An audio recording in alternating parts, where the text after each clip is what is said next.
Come into the room, family. Come into the room. Welcome.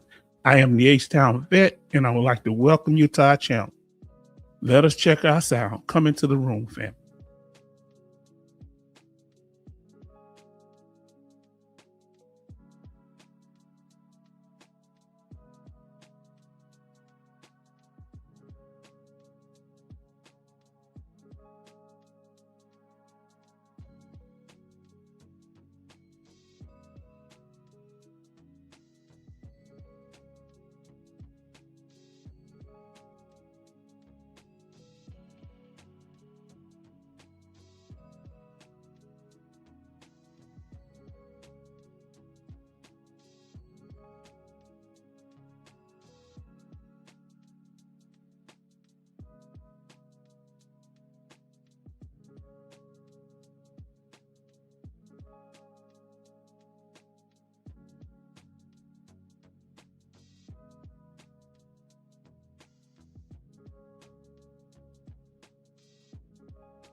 As I stated earlier, welcome to the family. Welcome.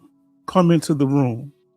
I am the H-Town Vet, and I'd like to welcome you to this live stream, a place where we will discuss a variety of benefits available to veterans, active duty members, and their dependents. So glad that you are here. So glad that you are here. Betty Bops was the first in the room saying to H-Town, good evening.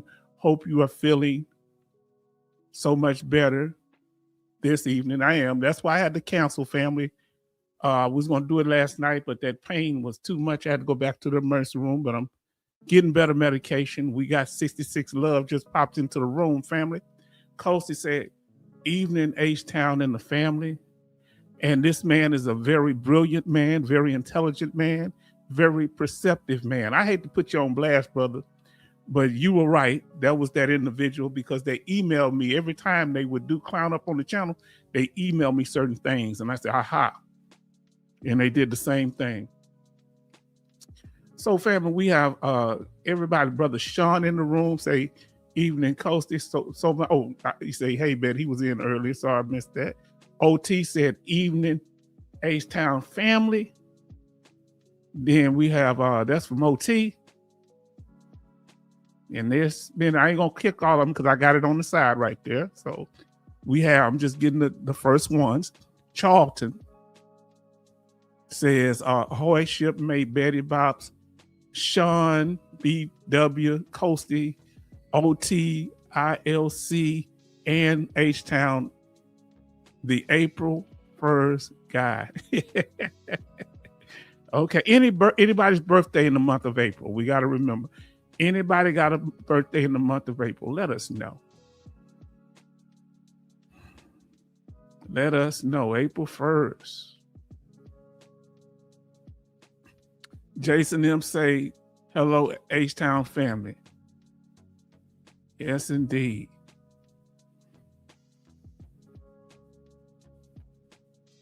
Now, listen, we have, say, howdy, squids. Look, Just Shacking said, he say, you may be married, divorced, or just shacking. Whatever it takes to make it work. What's going on? Say hello, H-Town and everyone. You know how it is. We have Ginger in the house.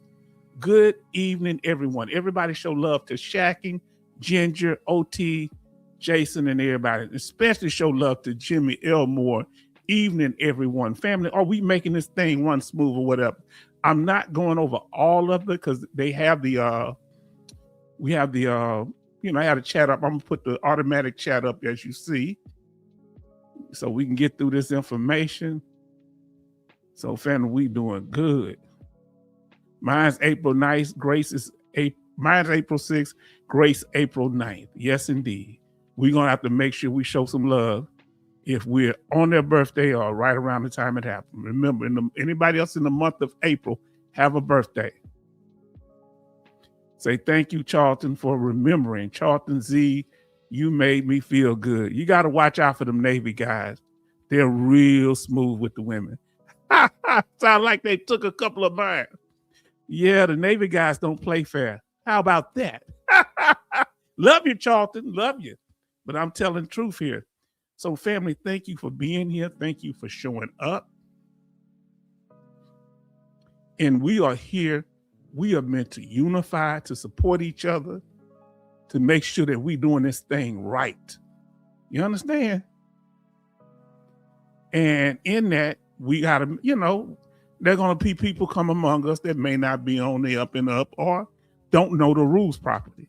So we got to always be prepared for hoax, for pretenders who come in at first tiptoeing and bringing knowledge or asking what we think to be legitimate questions.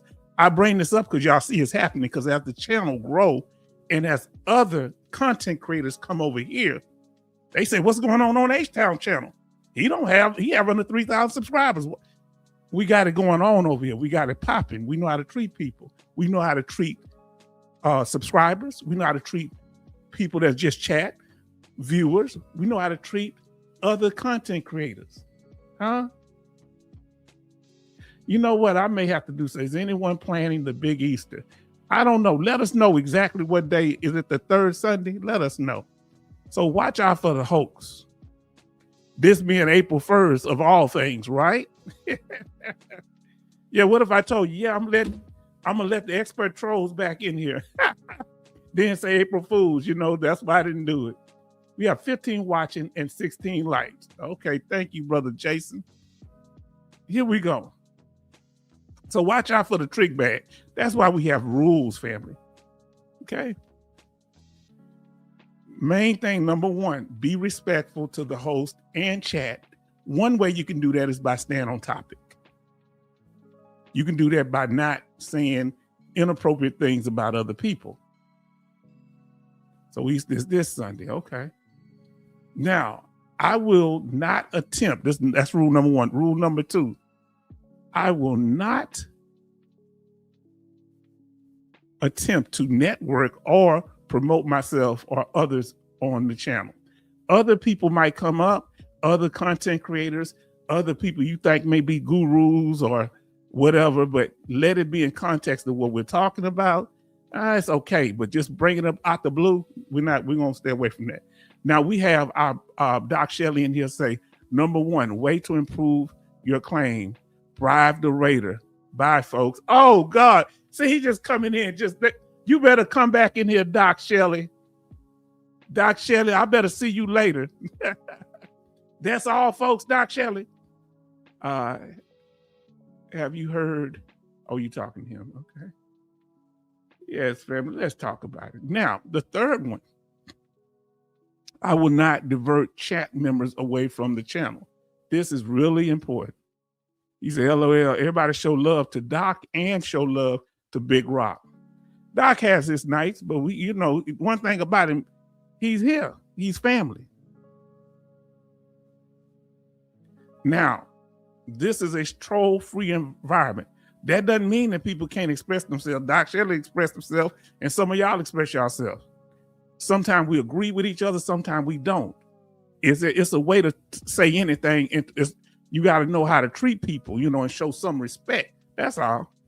Every once in a while, we get on it, but that's right. The boss level Karens will be dealt with. Now, okay, here we go. The rumors. Hey, I heard this person don't like you because that was coming up on the last one. I talked to y'all about this. I heard H-Town, he messing with somebody's wife. I heard that Raider, this guy don't like Raider, or this person don't like H-Town.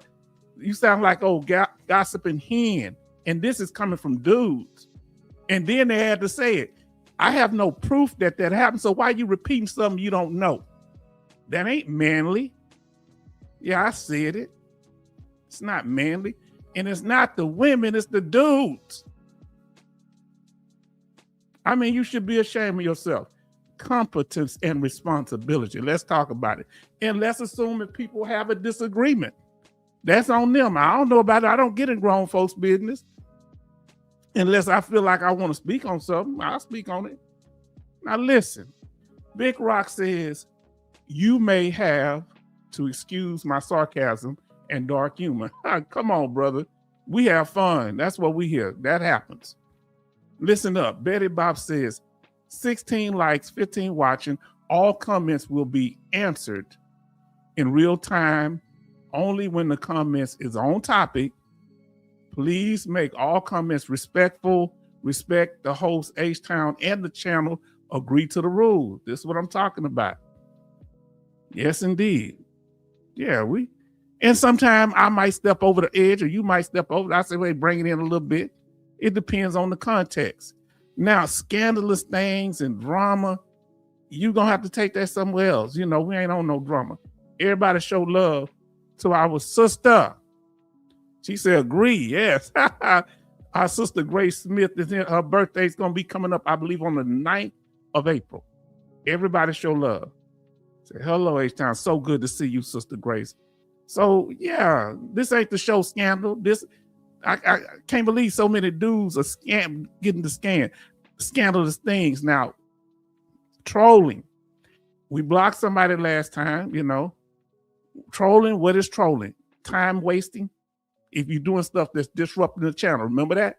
Do time wasting. Just repeating the same junk over and over. I got you. See, yeah, they don't like you. I went over there and checked, and they're a fraud over here and all this here. You need to get your own channel to do that. You can't promote yourself here. And doing odd things, weird stuff, okay? Now, that might be culturally relevant for certain things and certain animals, but we ain't into all that. You know what I'm saying? All talking about this bestiality or any weirdo stuff. All right? So anything off the wall, try to keep it out. I'll try to just delete the comment, but if it's too egregious, I'm just going to block you. When you talked about my cat and my cat missing some teeth because they're out there, got infected, I cleared them up. I know how to do doctor work. And y'all hollering stuff about my cat, and that kind of hurt me, man. Not really, I just checked you and blocked you. Talking about other people on the channel, I ain't like that. So the key thing is the people's motives. So why do they troll? So this is a key thing that I want you to understand. They have motives that when something is popping, when something is going good, we're going to talk about it. What are their motives? They follow the trends. And if H-Town is trending, they here. If Raider HQ is trending, they over there. If somebody's coming up with a new way to reach veterans, they want to see the latest, the hottest, and most popular things. They want to be there. And that's okay. As long as you're not there to undermine or destroy what they're doing. Now, if you're there for that, that's okay too, as long as you keep it to yourself. And if they're allowed. So Betty says, hello, Grace, I snitch about your birthday. Yeah. Say, isn't it? Okay, y'all talking to yourself. Say, Grace says to Bruh, Sean, Coasty, Jason, OT, Charleston, Big Rock, just shacking. Yes, indeed. So that's why they come, because they want to be a part. They can't do nothing that anybody wants to listen to. Remember this. When folks are picking at you, you got something that they want. It was this preacher, older preacher, that he said when he became a preacher when he was about 11 years old. And he wondered why older preachers were jealous of him. And so he went to this older preacher, probably in his 80s, and asked him, why do they hate me so much? He saw him come look outside the window of his office. He said, now look over there. What kind of trees do you see? He said, I see a China berry tree and a pecan tree. He said, which one of them got broken limbs? Which one of them got sticks stuck all in them? People trying to get stuff out of them. You say the pecan tree, because nobody eats China berries. So when folks are picking at you, fam, you got something that they want. Now, that's a good thing. You understand? But you got to be ready. Hey, when you pray for the rain, you got to deal with the mud, right? So let's deal with it. Now, let's see. All right, family. Now let us continue. Say birthday. Yes, indeed, coming up. Now, family.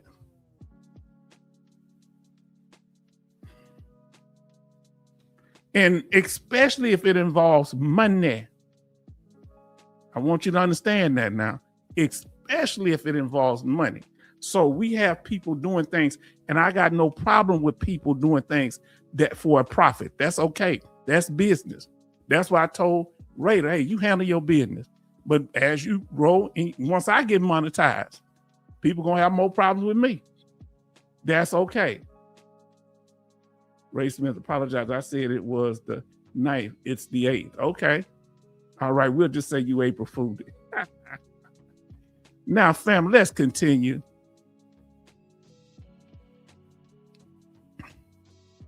The ultimate goal, they want to be the center of attention. So if they can't get it through their knowledge, if they can't get it first by being nice, tiptoeing in, they can't get it by tiptoeing. Remember the 4 T's. If they can't get the attention by number 2, the pivot, right? Then number 3, they're just going to consistently troll. Then number 4, they're going to crash out. Huh? See everybody showing the love up here. We got 19 likes and 17 watching. Thank you, family. And I appreciate y'all greeting each other. So, family. And we're going to have a time. If you dislike, it's all right. You can come in. You notice we let you talk once we get to the conversation part. You can talk and say what you want. You dislike, you don't like. That's during the after party. You can say whatever you want. H-Town, I don't like your style. I think you're a fraud. Tell me what I'm a fraud about. And you're going to have to come up on the camera. Now, you people that want to sit in consistently, I'm going to tell you to come up and you're going to get a little time to do it. If you consistently saying crazy stuff or you say something off the wall, come up. Now, let me see your face. You see mine. If you want to stand on it, stand on it. If not, you're going to have a little time to get up out of here and you're going to get blocked.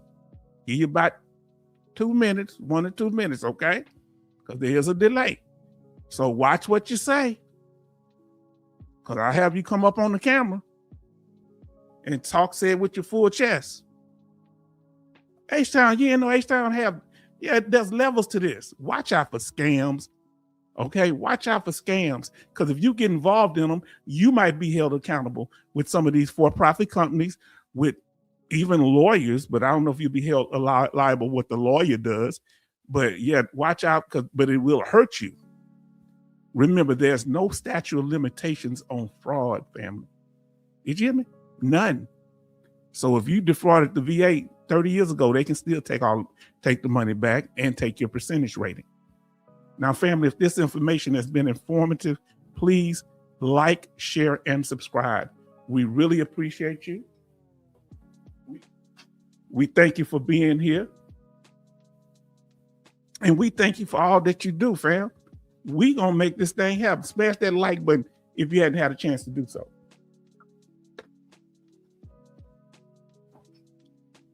Had to give me a little water to drink there, fam. Thank y'all for your patience. All right. Now let's get into it, family. See, when you come here, let me tell you something about H-Town. We gonna give you what we told you, what you come here for. You understand? That's right. Man, ain't nobody forgot that. Like getting that $11,000 a month. There's no statute of limitations. If she would have got that, if that veteran would have got that for 20 years, let's say she did it long enough to be under the 20-year rule. It don't matter, because if you commit fraud, the 22-year rule is out of effect. What is $11,000 for 20 years straight? The 20-year rule where you're supposed to be protected. And that's like a retirement age. What is that? $11,000 for 20 years. Let us know, family. I want y'all to tell us. What is that? And y'all let us know in the chat. What is $11,000? If she would have received $11,000 for 20 years, how much would that be? That'd be 11,000 times 12, which would be a certain amount. Then time that time 20, whatever she get for 12 months. Ooh. Now somebody say 2 million, seems like, but Betty says 264 million. Let me see. Y'all got me curious because we getting different amounts. Let us know. Some people say 2 million, some say 2.6 million. So what I'm going to do, I'm going to try it out. My calculator hopefully goes to that. So if I say 11,000 times 12 equals, that's 132,000 times, that's for 1 year, times 20, which is 20 years. That's $2,640,000.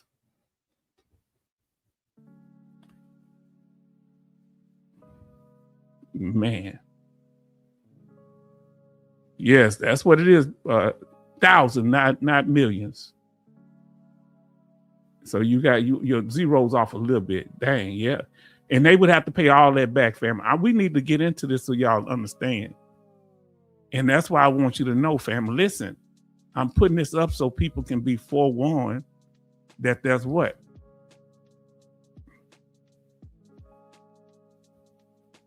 We want you to understand that there are no statute of limitations on criminal behavior.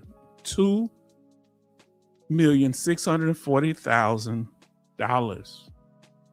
Come on now. Yeah, roughly over 2 million, almost going toward 3 million. How's she gonna pay that back? How would anybody pay that back? Huh? And what about the other people that she had? They had to pay stuff back. Fraud, yes indeed. SMH. I forgot what y'all say that means, but a little over 2 million. See, family, there's no statute of limitations. So when you're getting people to help you, I want you to listen. You want to make sure you're not complicit in any chicanery. Did you hear what I said? I want you to listen to me now, because that could bring you down too. You may not just lose your rating, you might also lose your freedom. Shake my hand. That's right. I need to know what you're really talking about. Family, we about to get into it. As we say, smash that like button. You just come in here. Now we're going to get on topic. And what that means, we're going to talk about the topic for tonight. All right? Is that all right? Let us do that. So everybody, your questions, comments should be on topic. You can greet each other. If y'all got a little questions to answer the people, okay. But let's not let it get too out of hand. We're trying to stay on focus. Let's get on topic, family. Questions and answers and comments. So the topic for tonight is the 6 ways to improve VA claim and exam outcomes, okay? The 6 ways to improve VA claim and exam outcome. We keeping it simple tonight. Y'all ready for it? Yes, indeed.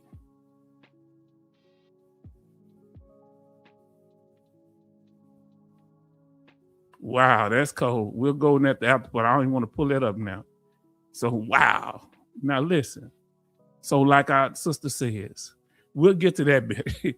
Now listen, Betty Bob say all comments will be answered in real time only when the comments are on topic. Please make all comments respectful. The H-Town vet and the channel agree with the rules, regulations. You said, well, I wasn't here. Informative and educational. Please click and subscribe. Yes, click like and subscribe.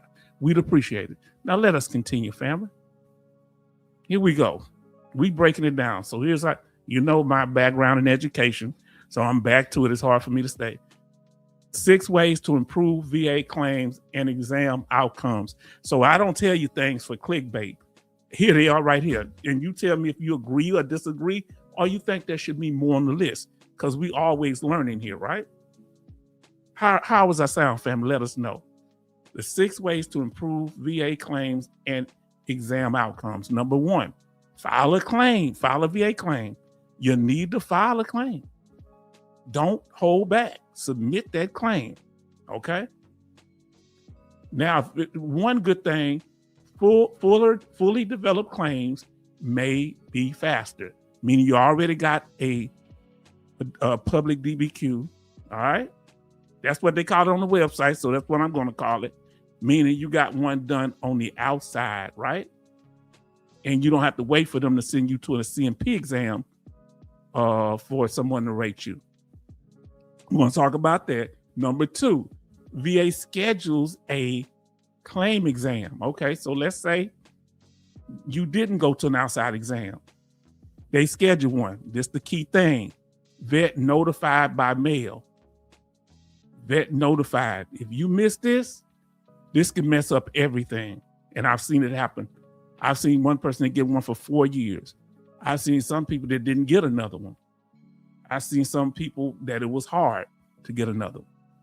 Number 3, confirm your exam.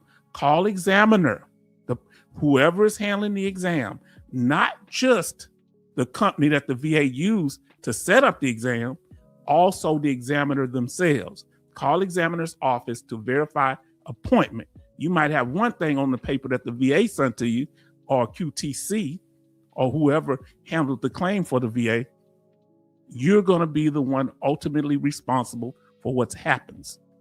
Number 4, attend exam. This is going to focus on time and task management. If you're not managing your time, if you're a truck driver, you don't need to be scheduling those CMP exams. Ask me how I know, because I got people that I help. They have somebody else schedule them or something. Don't let nobody schedule stuff for you and you're not there to come to the exam. Oh, what I'm doing? I didn't know they did this. Well, you the one gave them the authorization to do it. So you need to know and be informed. That's why you don't just throw it in somebody else's lap and say, y'all handle it. Then when it's time to do it, it's all messed up because you are not doing your due diligence and you letting somebody else handle it, but you're going to be the one that face the consequences. Is H-Town right? Number 5, exam report electronically filed by the examiner to the VA after examiner reviews it. Okay. Now, here we go. The last one. VA makes a decision. It could be either to approve, deny the claim, or defer the claim. We're going to talk about it. And the only ones that are actual decisions is approvals and denials. Deferred, they didn't really make a decision. So fam, we're going to talk about this thing. First, H-Town, do y'all like the slides that H-Town are putting out when it comes to handling this business? I'm taking my time. We want to bring quality to you. Number 1, right? What is the first one? Filing a claim with the VA. Okay, so this is going to be important for several reasons. You need to submit a compensation or pension exam. You need to submit the claim, a compensation or pension claim. All right, let's talk about it. That's the first thing. You need to do that. You can do that online. You can do it in person. You can do it by mail. But remember, there's been times online that they lost things. It tends to be more effective now. I do mine in person so I can get a stamped copy. I don't play with it. Now, if you want to do it another way and something happened, don't come to me saying, hey, I did it online. It didn't work. I already told you what I thought the best way is. But as soon as I say that, hey, it worked for me. I did it overline. I did it through mail at work. Okay. So if it mess up for somebody else, you be the one to explain that for them. Okay. Because I'm not saying it don't work. I like to have my backup. And when I had that stamped copy, they can't play with the documentation that they stamp, and I got a copy of it. And I've seen it happen. First thing you should do if you want to file a claim is not know what you want to file for. It's to submit an intent to file. That way we can lock in your back pay day. You got up to a year to decide what you want to claim. I suggest you don't wait until that year expires. And this is for initial claims. Okay? So that's very important. Number two, once you file that, okay? Once you file the submit the intent to file, then you can decide what you want to claim. And it has to be part of the 15 body systems. We're going to talk about number 8, musculoskeletal system today. And we're going to use that example, and number 12, dealing with the organs of special sensories. And we're going to deal with the one called vision. But we're just going to kind of go back and forward. We're not going to stay with one. We're just to use them for examples. So, but you need to know what you want to file. It could be dealing with the urinary system that's you feel is service connected, or you trying. It could be dental. It could be cardiovascular system, digestive system, female reproductive system. It could be mental disorders. It could be neurological issues, nutritional deficiencies, respiratory system, and blood-related conditions, skin, immune disorders, and infectious disease. So you need to get this copy. H-Town broke it down. Now let's see what we got here. Okay, say, let me see, hidden website of the doctor. Okay. All right, we'll talk about that. All right, we kind of, okay, upload the, okay. Well, we ain't trying to promote nobody else right now, okay? Even though you throw Raider name out there, Big Rock, that we not promoting. I got send me the information so I can verify. See, I don't verify through no third person. So let's say, for example, that's why I say come in the beginning. We don't promote nobody else's channel. So I don't know that other person. Send me the information, and in the after party you can talk about it, okay?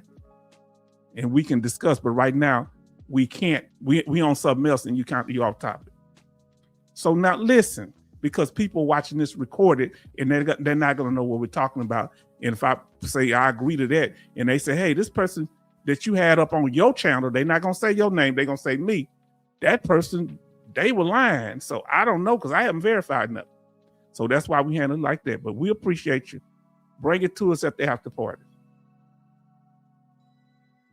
Yeah, that's all. See how we did that? And that's what everybody does. We doing that to cover you and me. See what I'm saying? Because what the trolls do, they'll come in, hey, I got some information, just like Big Rock got. That's why I say send it to me. Now, here we go. Now, this way we won't be off topic trying to explain that. Next, either you filing for a connection, an increase, or an appeal. Let's say it's one of those three.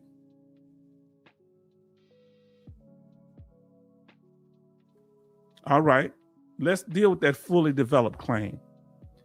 A fully developed claim, that way you don't have to go to a CMP exam. This is when you have everything you need. You got your STRs, service treatment records. You got your records from the VA. You got your private medical records. You got your you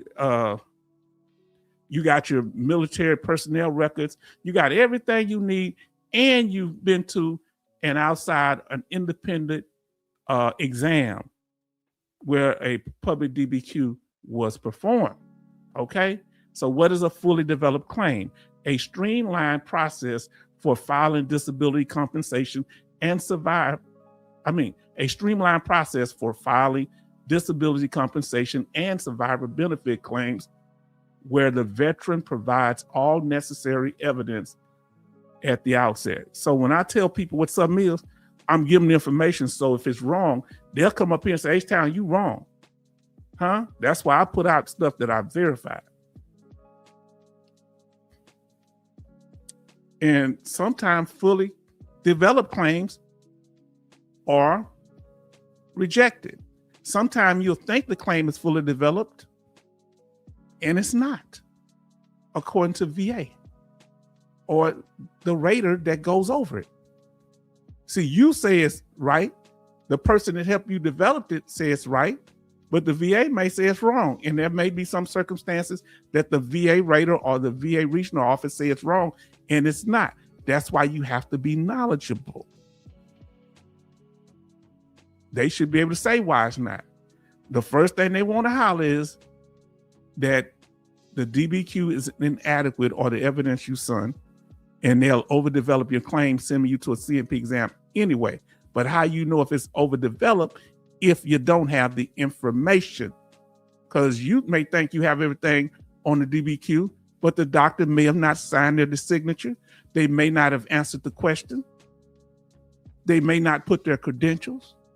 They may have the wrong form that you was filing for an ankle injury, but they was doing one on the knee injury, huh?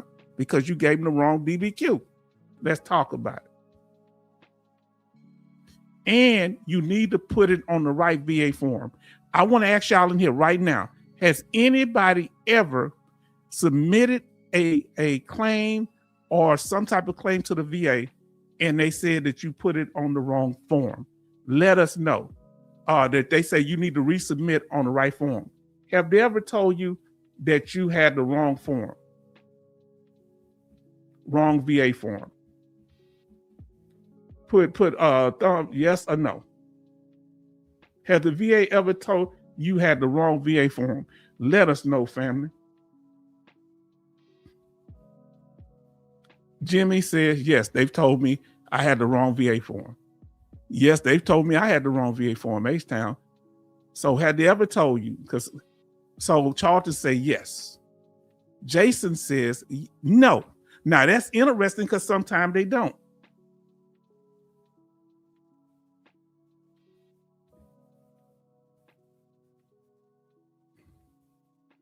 $66 says yes. Just Shacking says yes. Then Betty says no. Okay. For some people. Now, the last thing you need to make sure you have correct, and y'all keep saying, Jimmy say, had to resubmit because didn't mark the box. Okay, it wasn't the wrong form. You didn't complete the form. So you got to make, okay, yeah. I had that happen too because I didn't know. Come on, fam. Tell us why if y'all like to. Oh, here we go. Family. Come on now. Has you ever had issues with your personal or contact information being wrong with the VA regional office or the VA in general? 4 months later, you found out. Wow, that was a wait. Now listen what Charlton says. He said, my VSO submitted wrong form. The rater allowed me to correct. That's good. And man, hopefully it was somebody like Rater HQ. Yes, indeed. Very good rate. There's some good raters out there because they've helped me too, you know. I've had some good experiences too. Now listen, whoever had issues with their personal information being incorrect, their address, they send it to an old address, wrong address, your name, whoever had name issues where your name is different on different VA documents. Come on, let us know. Never had that problem.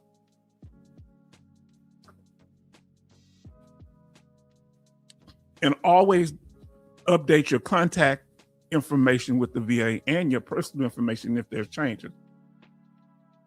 So I'll ask him, okay, yes, indeed. My middle name was misspelled. I had to correct the spelling. Okay, what type of form did you send in to correct the spelling? Let us know. Let us know. Now that's number one, family. So family, we did that. Give me a second. We're going to get to number two. But I want to make sure that I covered everything. Do apologize. So what do we want to make sure that we've covered? So listen. Now, I bet it Bob say, I've had it sent to the Bronx address and my name. I don't have a middle name. Okay. So family, this is what we covered. The first one was filing a claim with the VA. And the things we want you to be aware of is submitting a compensation and pension claim. You need to do it properly. For the fastest claim decision, in some cases, now, not always, submit an electronically fully developed claim,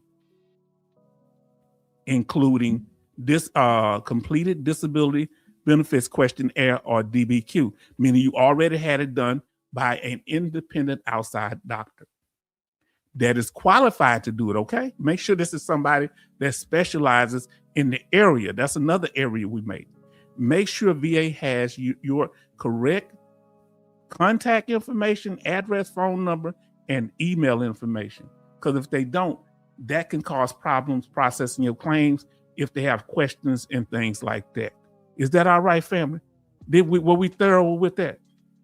So Sean say, I don't remember using a form. I think I just called the VA. Okay, and they corrected online. Number 2. All right, so you say number 2, what? Number 2, we're talking about the 6 ways to improve your VA claim and exam outcomes. Number 1, you just got to submit your claim. You can't wait. People tell you, wait, don't submit your claim now. Hogwash. Do the intent, submit the intent to file, and then file your claim when you get all the evidence together. We covered that. Number 2, the second way is, the second thing you need to focus on is the VA scheduled veterans CMP exam. So you say, well, they the one doing that, but you need to make sure everything goes right. Are you listening to me? So this is what you're waiting on. You can't sit back and be passive on this thing. First, you got to be aggressive by submitting your claim. I don't know what I want to claim. Well, that's why you do the intent to file till you figure out what you want to claim. You got a year to do that. Gather information, disabilities and all that, and get DBQs from independent doctors and all that. Number 2, VA schedules veterans CMP exam. So how are we affected by that? Well, let's talk about it. Don't wait around long for them to do so. They should send that to you in the mail. Have they ever scheduled an exam for you and sent it to you any other way than in the mail? Because I know the VA is changing. They send it by email. I would make sure whatever way they send it to you, you better make sure you have a physical copy. Because you talking about, well, you sent me one, but it was an email. Then the email got deleted and y'all took the email back. The dog ate my homework. Let me tell you, if you miss these exams, these compensation and pension exams, they not playing. That's why I want a paper copy. If they send it by email, I'm a printer. I want a paper copy. I'll go up and get one. I'll call the people that they have set it up, like QTC or others. Email and text. Okay, text. I can't do no text. You better have something where you can show them. You better print that text off. Now, and I'm just old school and I'm paranoid, so that's me. Everybody show love to Texas Mountaineer. Greetings, H-Town family. I've been sitting back eating while watching the broadcast. I would like to add some information about filing of the internet and filing when possible. Whenever you want, you can go ahead and start talking about it now. If we covered the part of the topic, you can go on to it. I received one today via FedEx. Yeah, I'd like it in person. Everybody saying hi to text. Come on, say hi to text. Got my Texas brothers and sisters in the house. Everybody's showing love. To text, they like you. You become a celebrity. Now listen to Jason M. The VA gave me a decision on a secondary without an exam. And we're going to talk about that today too. Very, very good. I did a high-level review and it got denied again. Then they did a duty to assist. We're going to talk about that. That's why I say, family, y'all are sharp in here. But we just organizing this information. Make sure you get that notice to go.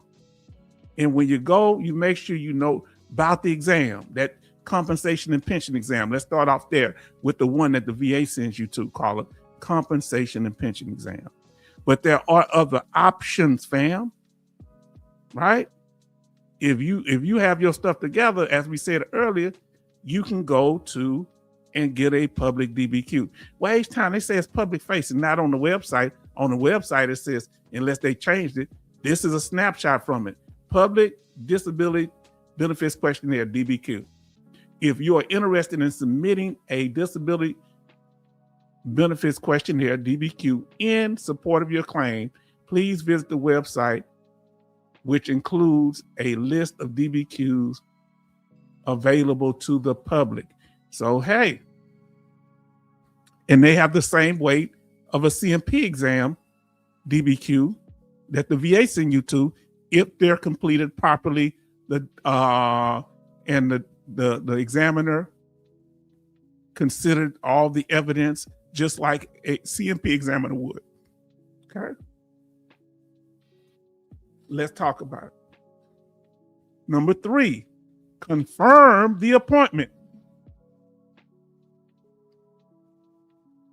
H-Town, that's just too simple. So what are we talking for those that came into the room?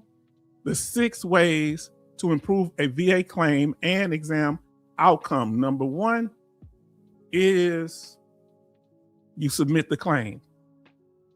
Okay, you say, well, I don't know what I'm submit. Submit the intent to file till you know what you want to claim. That's number 1. Number 2, do what? The VA sets up the exam and you make sure you get a copy of something in hand of when that the appointment has been set up. All right, it's from them. Now, once you get that, number 3, the third way to improve your VA claim and exam outcomes is to confirm with the office where the examination is going to take place that the exam's going to be there. Huh? Are y'all with me? Come on now, that's the third thing. H-Town breaking it down because these little simple things gets us caught up all the time. Now, so what you want to confirm when you call in? Hey, how you doing, ma'am? Oh, you sound like my ex-girlfriend. You know what I'm saying? But I know you ain't gonna treat me like her. I said, oh, H-Town is digressing. I apologize. Now listen, you call in, you confirm the date and the time, and you make sure that lines up with what the VA representative, the company that the VA used to set it up, is a third party. You make sure that lines up. Do that make sense? Do y'all agree with that?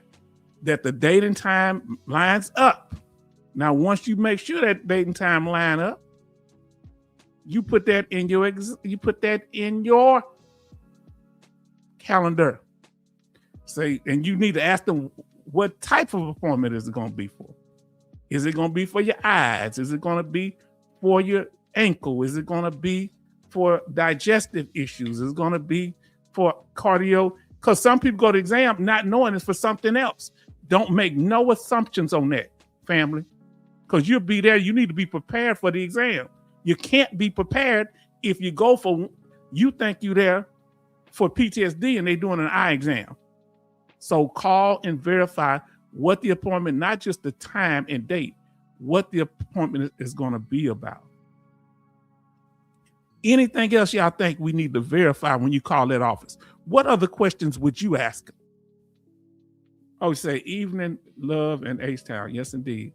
Now listen to what our Texas Mountaineer says. When filing an internet to file, you will be asked, is this new condition for a service connection conditions never filed before, increase for a condition that has gotten worse, or a secondary claim? And you need to specify what you're doing. That is important. Because if you're already service connected, you're not trying to file service connection. You file for an increase or a secondary condition. You need to clarify, not just verify. Oh, thank you for that, Texas Mountaineer. Jimmy Elmore said, yes, I agree. I put everything in my calendar and write it down too. Not just on your phone electronically. Have something written on a note. That's where you have a double backup. And guess what else you need to verify? I've seen a lot of veterans running into problems with this. You need to verify the location. Whenever I had a CMP exam, I learned to ride by there to see what the traffic is like, see where the actual office is. I might even go up in there because you don't want to be last minute trying to figure when you're on a time restraint, how to figure out how to get there, or they have construction in the area that may cause delay. Did you hear me? Is that all right? H-Town explained it to you like that. Verify the location. Confirm the location, family. Oh, guess what else you need to confirm? If that person is licensed. Get the recon on the smoker. Listen. Yes, indeed. Everybody show love to the Admiral. He said, yes, I put it. Yes, I agree. I put everything in my calendar. You need double because you can't just depend on phones or electronic stuff. Do it in writing on a notepad or calendar. Now, listen. I check to see what kind of license they have. If it's mental health, are they trained in the area that I'm coming to get evaluated in? I can use that against them if they're not. How many years have they been practicing? How long has they practiced been there? Do they have the proper credentials? And I'm gonna go deeper. See, H-Town breaking it down. Have they ever had any complaints? How many complaints have they had against them? Against their credentials? Huh? So if they do something similar to you, you can say, hey, they got an evidence of doing this here. They've done this before to people. Ain't saying you got to go dirty on it, but you need to cover yourself. Say, Charlton say, Texas Mountaineer, I filed last August. That was not on form. Did it change? New? Let's talk about it. That's why we're here. Recon the location, yes, indeed. And do a little research on the examiner. Yes, indeed. Oh, man. Jimmy says, thumbs up. When asking them why were denied. I guess why you were denied. Yes. I got the recon on the smoker now. Okay. Now listen to Betty Bob's 38 CFR 3.103, requesting full examination. Yeah, get a copy. I got a copy of the DBQ that they filled out, what they said, make sure that it coincide any other advice y'all have. What do y'all think could be done? These are one that H-Town has said, okay? Let me pull this up.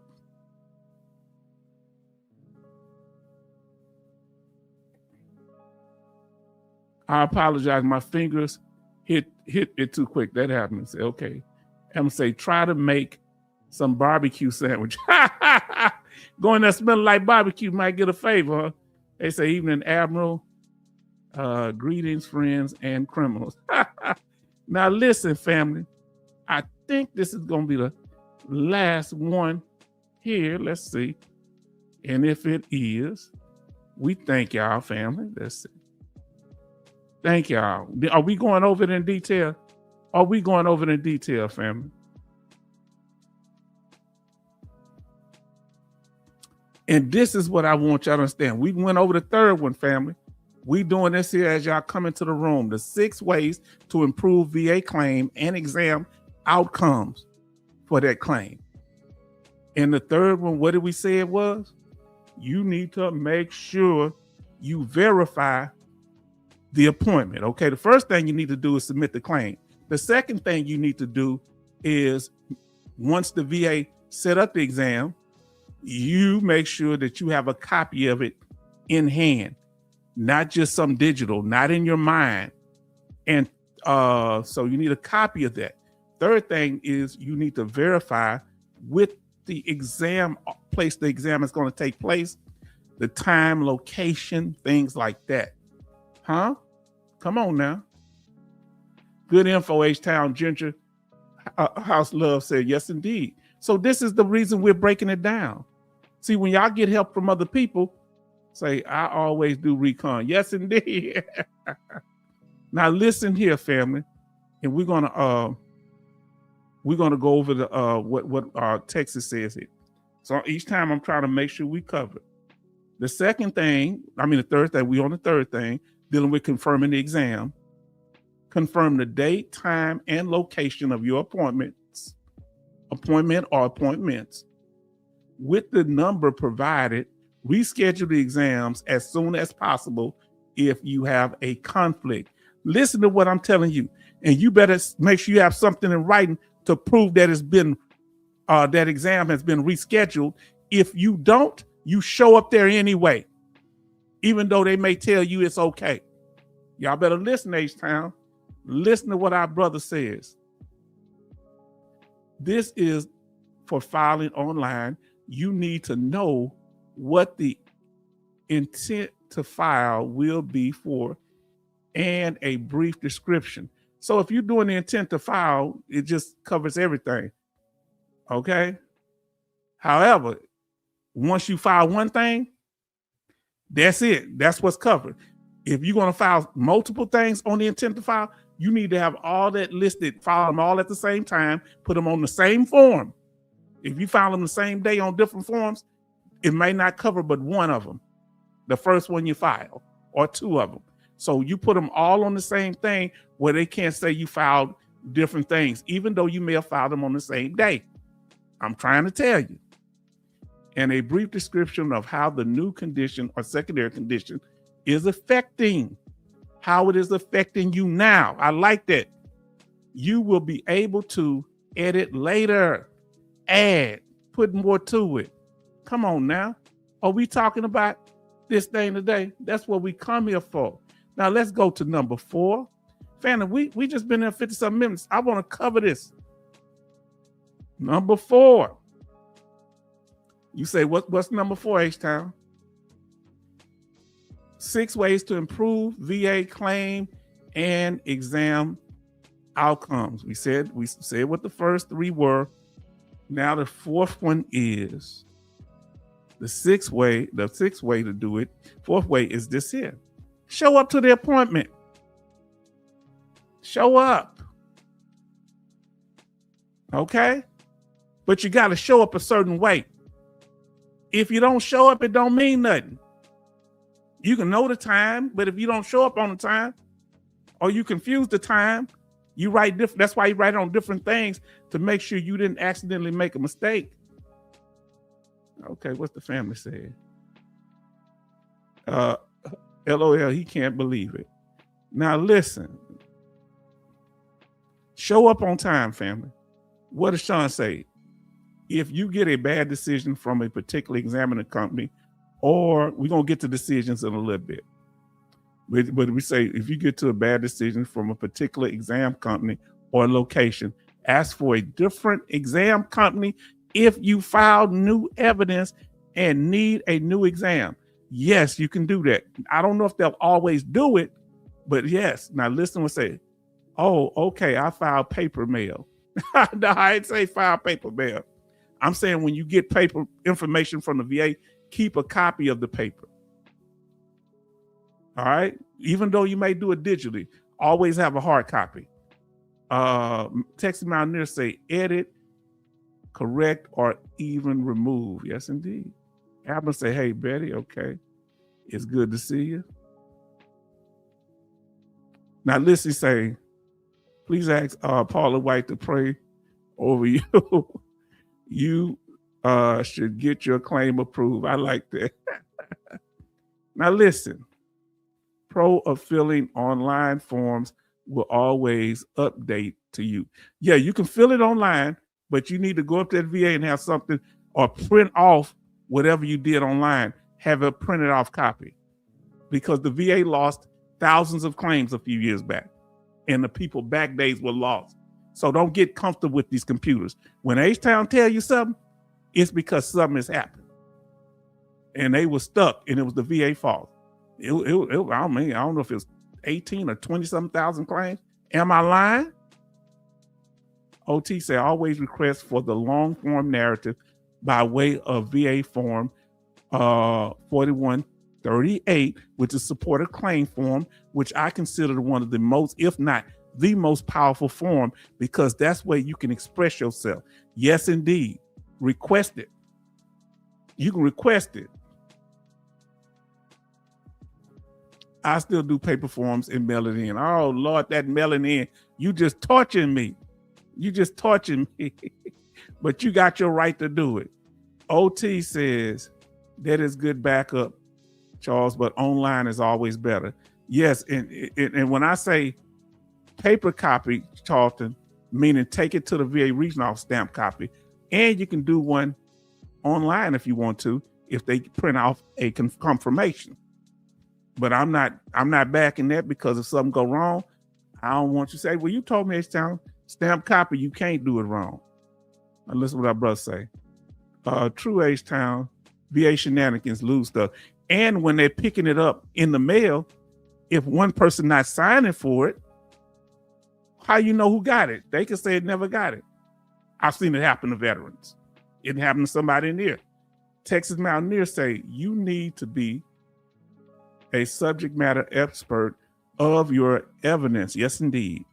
Your claim, knowing, be viewing and reviewing the 38 CFR and the M21 manual, so you know what criteria of rating percentage your conditions deserve. Remember, know the rating criteria. Say always, now this is, if you do it online, always confirm mail if filing by the way of slow mail. If you're doing it there, and you better have some kind of confirmation. I wouldn't suggest you do it, but if you do it, it's on you. Don't come to me. That's just your risk you take. I'm gonna say have at it. You lose your back pay, that's on you. If they say you didn't get it in time, that's on you now, because I don't trust them. Now, let's talk about showing up to that appointment. So there's three things, listen. Three things, the 3 P's I call it. You need to plan when you're going to the appointment. You need to prepare for the appointment, and you need to perform, meaning whatever the condition that you have, you need to demonstrate that that condition is a problem, or the doctor will, and whatever the condition is, your range of motion, your mental health, or any physical conditions, or things that you tell them. So perform don't mean put on a show. It means demonstrate what the problems you're having, okay? By telling them or showing them what the problems are, okay? So what do we mean by plan? You need to plan the time and the task. You need to prepare by knowing what you're going in there for and what they're going to be asking you, so you can help the doctor completely fill out the DBQ and the overall evaluation. Y'all thought H-Town don't know what he's talking about. Don't let the Southern voice fool you. Remember, Dr. King, Martin Luther King, was from the South, right? And the last thing, perform what's going on. You say, well, H-Town, that wasn't my bad hair day. Well, you're going in there and tell them about your worst day. It's like you going to a mechanic. You don't want to perform and exaggerate. You want to go in there and tell them about the worst days you have, even though that may not be your worst day. You go to a mechanic, you don't tell them what's right with the car. You tell them what's wrong with the car.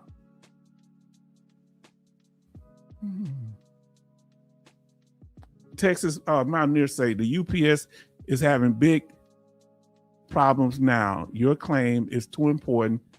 Don't gamble. I agree, but some people gonna do it anyway. I'm just telling you it's on you. H-Town told you, take it up there or do it and get some kind of confirmation online if you want to. But if you got to drive 3 hours, 5 hours, I take it up there.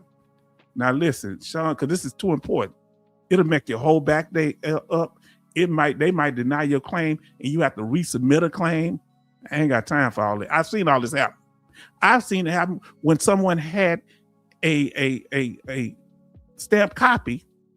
They told them that you did not submit the information for the claim, and the only reason we were able to win it, he had a stamped copy that showed the date that he submitted it. That's the only way. You hear what I said? That he was able to do. I ain't saying you can't do it other ways, Bring your medical evidence at CMP just in case examiner needed. My last one, examiner asked for MRI and X-ray. So listen, be very careful in doing this part of it. We're going to talk about that in a minute. You be very careful. Don't bring a stack of paperwork if they are ready, because they're supposed to be reviewing what the VA gave them. And you're hoping that the VA gave them your whole medical records. Just give them a few things to look at that you think that's critical.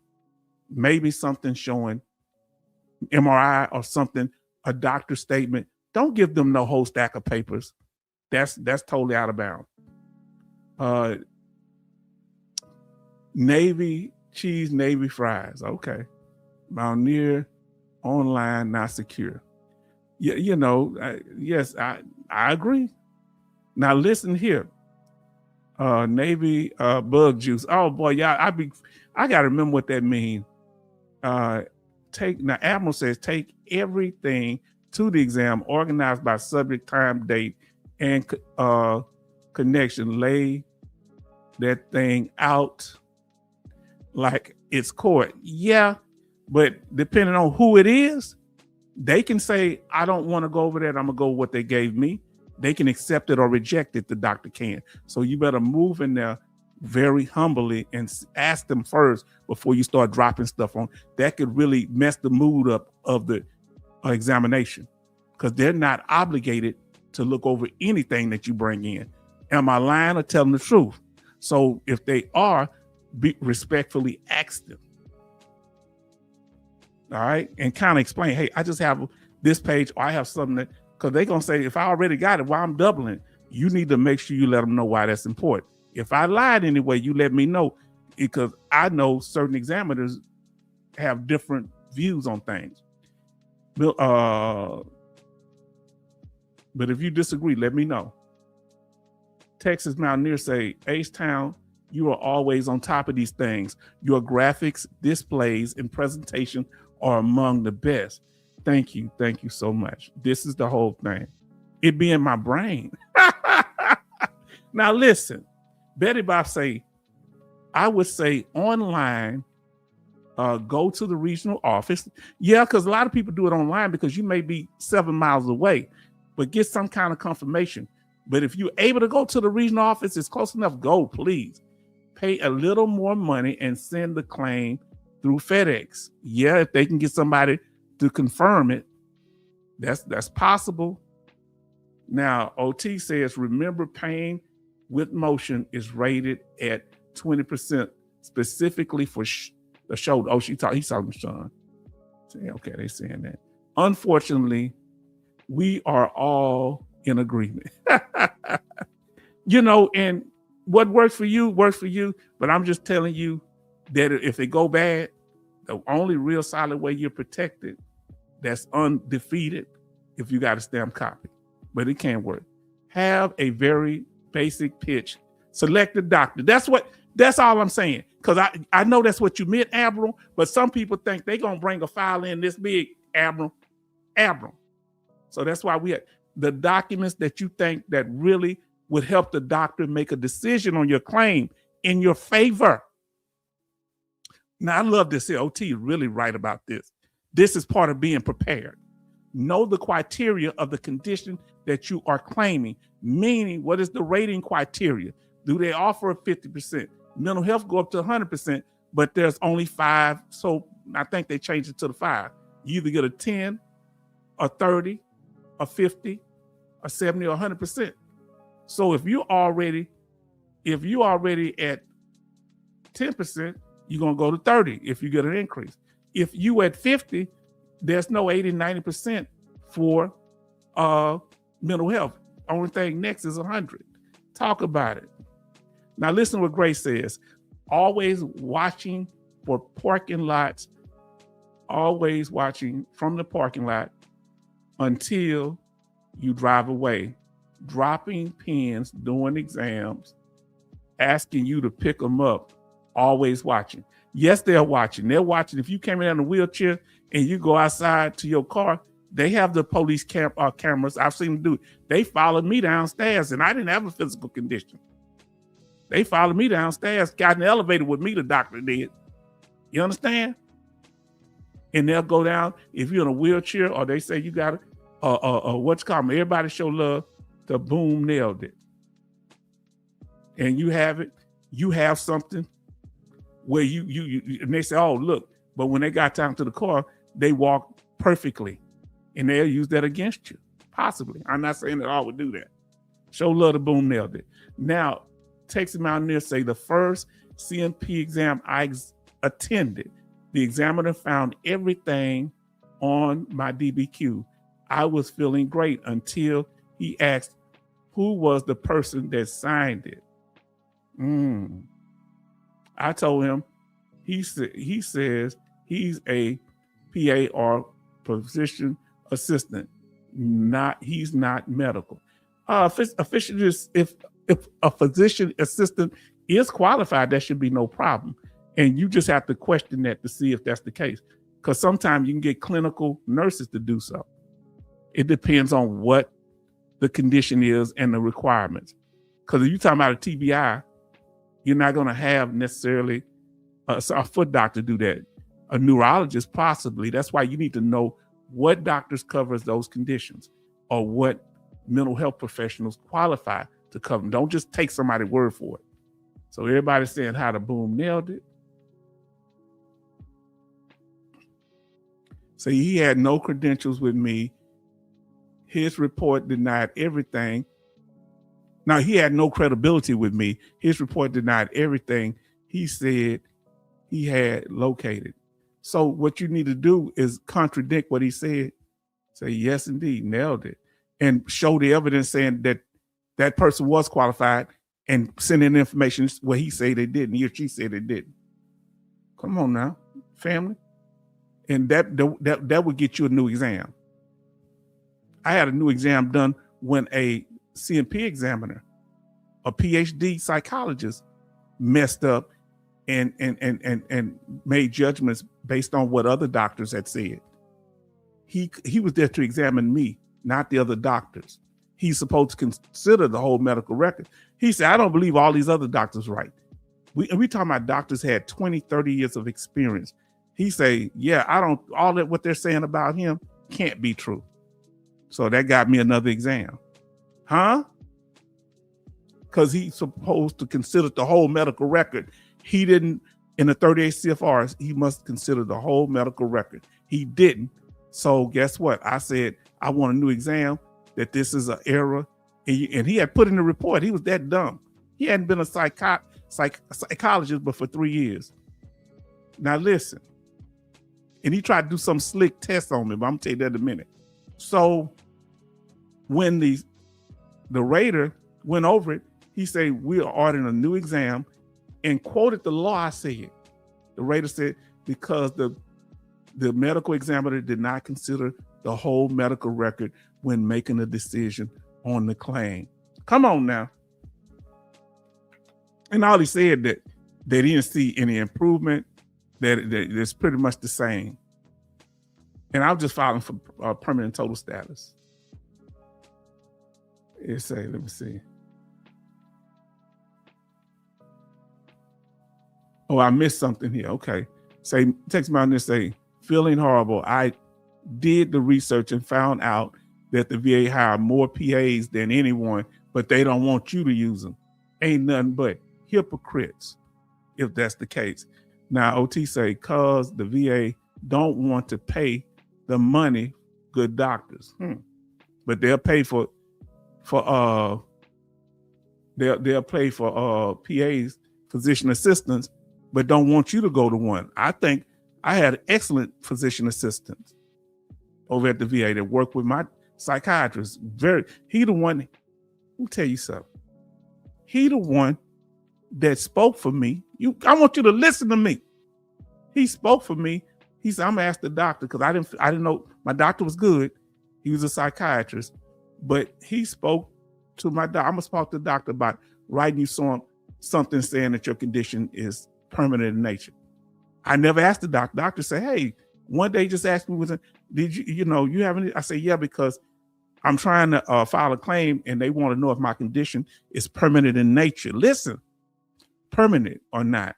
And, I want you, just write whether you feel it's permanent or not. Don't ever say you want to write that it's permanent. You don't dictate what they say. And if he say it's not permanent, you don't submit it. You just let it stay in your file. Did you hear what I said? So his decision was overturned in 2018. Oh, the one that said, okay, calm down, H-Town. I'm passionate about what happened to me. I'm sorry. So perform, plan, prepare, and perform when you're going to the exam. I will calm down. Time management. Who in here is good with time management? Who is not good with time management? Time management. Put either good, I'm good with time management overall, or bad. How are you when it comes to time management? When it comes to stressful situations like this? Are you good or bad? When it comes to time management, are you good or bad? Now, listen, that's a double standard. How PA isn't good enough, but their PA is.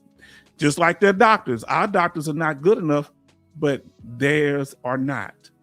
So when you're dealing with this, going here to this exam, you need to be good at time management. And it's not just for showing up on time either. Say, H-Town is, I'm always listening. You on my big screen. Where are you chatting from? If you listen to me on the big screen, where are you chatting from? Now I say good or bad on time management. Let me know how you are on time management. Be honest.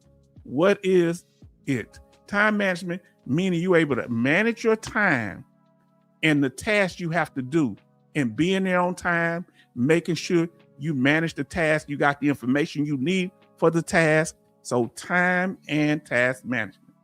Let us know. You got to go to this CNP exam. Are you going to be there on time? Are you going to know why you're going there? OT say bad. Look how knowledgeable OT is, but you say bad on time management. Sometimes I am. Good with time management, Betty Bob say. Good with time management, said Charlton. 66 Love say, I'm good. Grace say, I'm good. Oh, Boom got a war story. Listen, Boom nailed to say, I am doing a BDD in the military, was an idiot, and didn't upload the medical report for my shoulder. Now, family, if you have anything we've talked about from the last 4, you can talk about them still, no problem. If it's something about the topic that we haven't covered, you can talk about that too. Spoke with the examiner and she diagnosed me with shoulder strain. I can't upload the files now because the DBQ process says you cannot add within 90 days. Listen, that's okay, Boom nailed it. I'm yelling it because ain't nobody else telling it. Time management, Boom nailed it.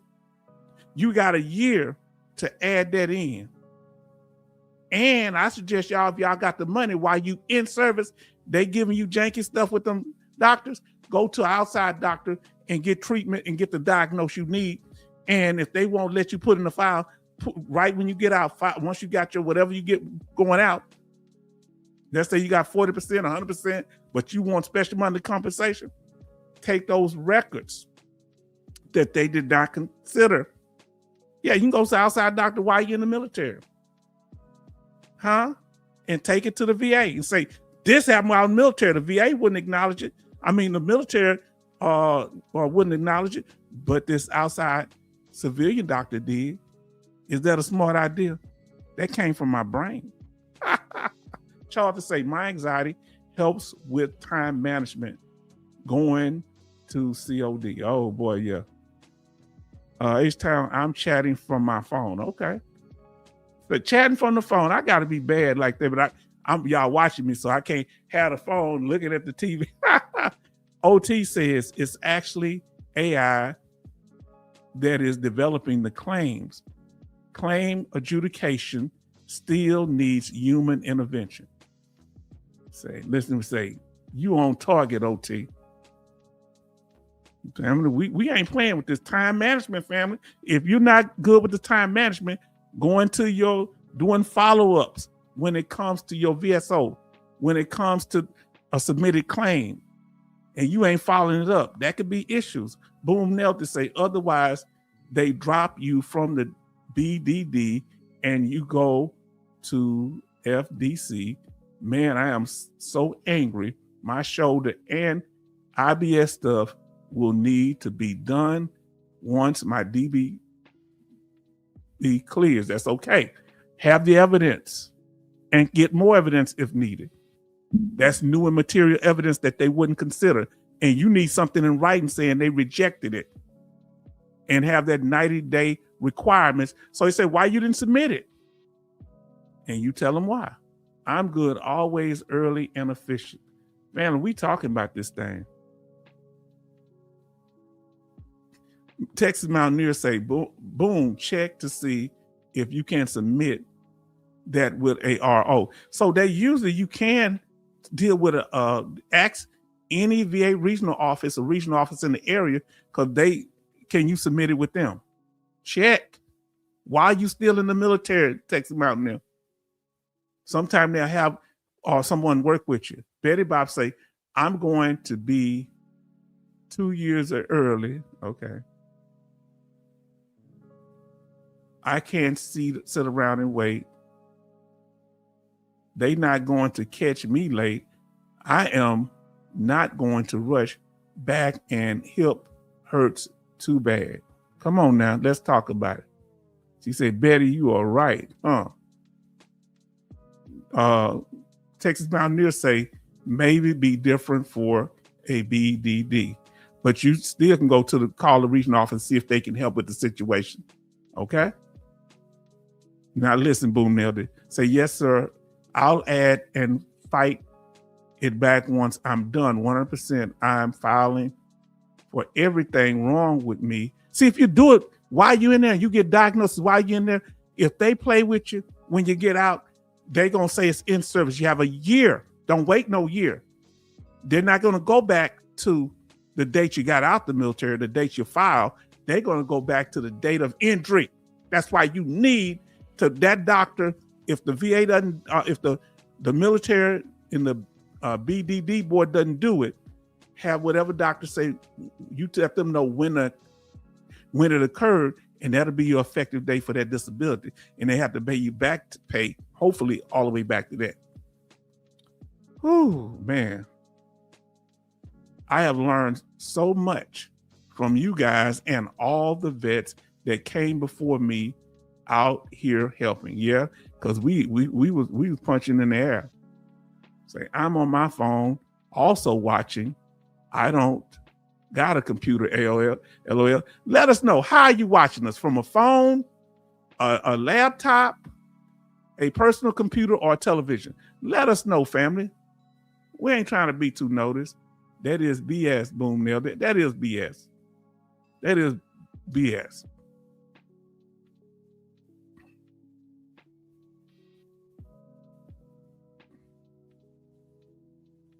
It said, I have an exam.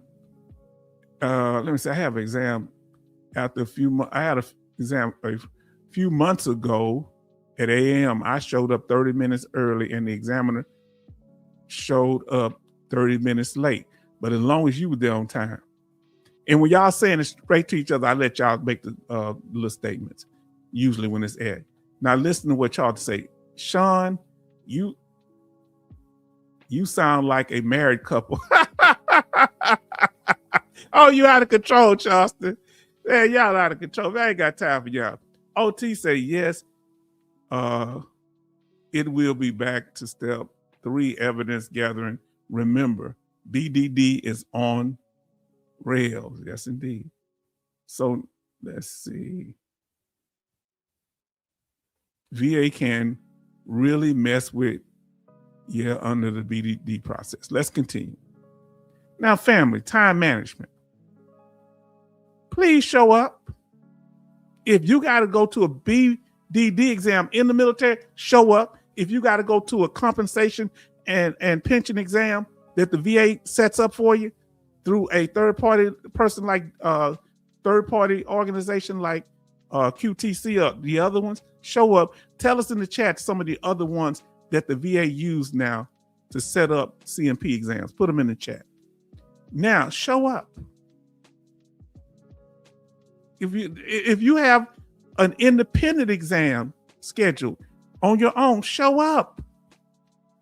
Be present. That can be that you can't get none if you don't show up. That could hurt your claim on the C. And don't be late. Yes, the doctors may be late. The examiner may be late. You don't be late. You be 30 minutes earlier so you can fill out any information that's needed. If you show up on time and you fill out information, the doctor may cut some of the time that they examine you because they got started after you fill out the paperwork. Be there at least 30 minutes early. How are you watching us right now? Ginger House say, I'm on my phone. Okay. How y'all watching this? Now, family, here's another one. Why are you here? We talked about it. So know what you're there for. If you have one exam that's for your ankle injury and another one because of your eye condition, that if it's at two different things, you need to know when you're going to the one for the eye condition that's service connected in your opinion, or the one you're going to for your ankle injuries. Okay, know why you're there. So you give, if you have any information, you give them the right information. You know you need to be on. That's why I say you have to be ready, prepared. So OT say on my PC, I'm on my PC. Grace say on my phone, I'm watching on desktop PC. Okay. Why are you here? Know why you're there. You don't want to show up at the wrong one. But here's what in particular, just check and say desktop. Are you there? Number one. Now listen to this here. This is the real thing. Not know just what disability you're there for. You need to also know what about that disability. So let's say it's an ankle injury. Do you have a medically diagnosed illness? That ankle injury, is it diagnosed? Usually they won't set you up for a CMP exam, but sometimes they will. And they might be there to diagnose it. They might be there also to service connect it. If they don't have a diagnosis and they're setting up that, they don't have a service connection unless they diagnose it first. And let's say if you have a medical diagnosis and a service connection, but you just have a lower rating, you say, hey, I'm trying to get an increase. I'm at 10%. I want to get a 20% because I feel it's gotten worse. So you're there for a measure of severity.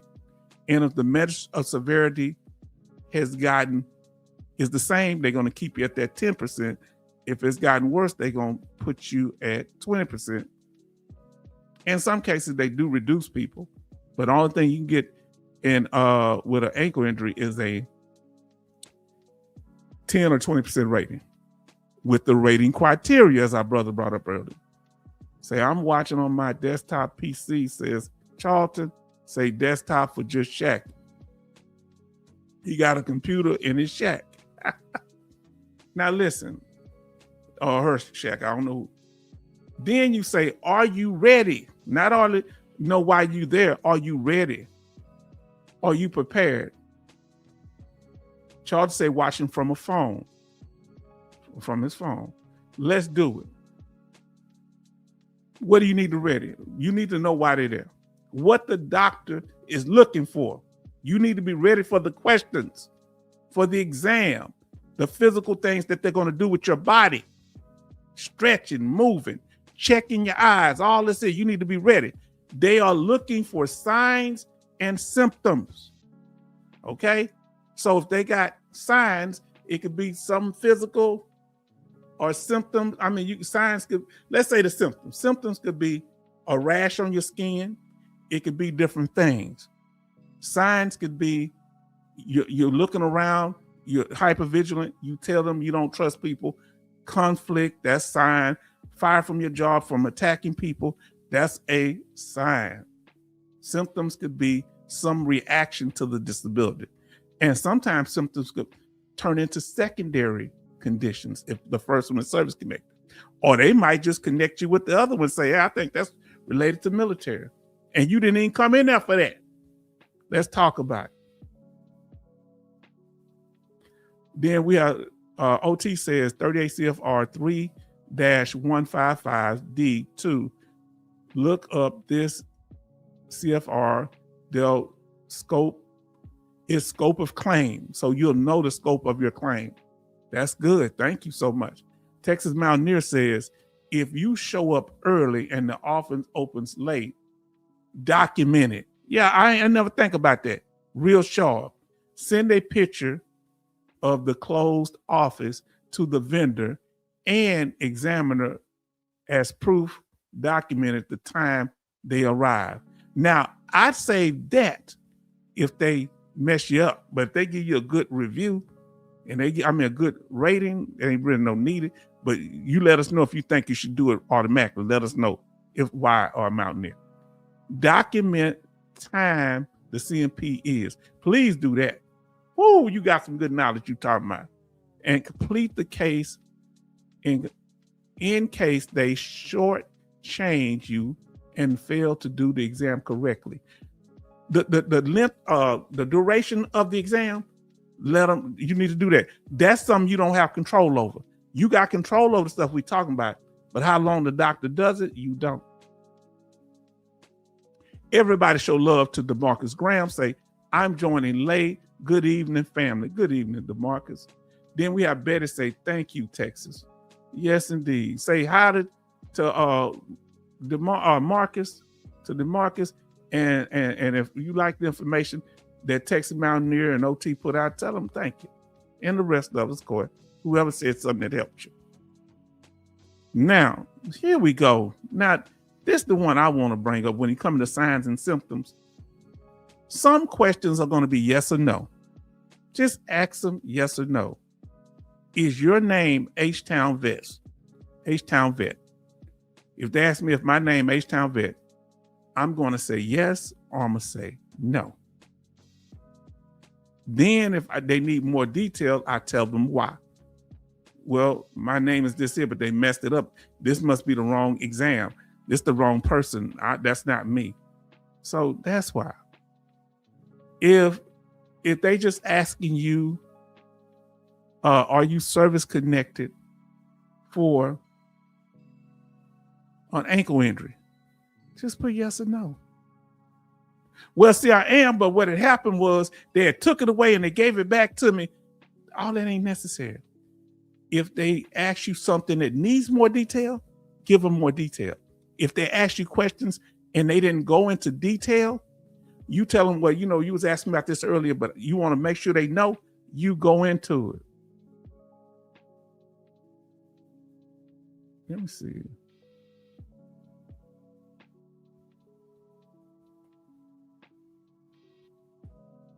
Say thank you, Texas, from Betty Bob's. Betty Bob say hello, Marcus. They saying hi to Marcus. Okay. Say one family pursuing a common goal. Yes, indeed. That's what we doing here. I like that. See, we ain't got we can boil shrimp and cuss. Some of you may not cuss. And symptoms, family. If you have triggers, mental health triggers, in particular, from your condition. Let's say it's your ankle injury, your eye condition. You get scared because you can't see who's in front of you. Come on now. Doc Shelley back say, brothers and sisters, never trust the VA, but don't trust VSOs even more. Real heavy.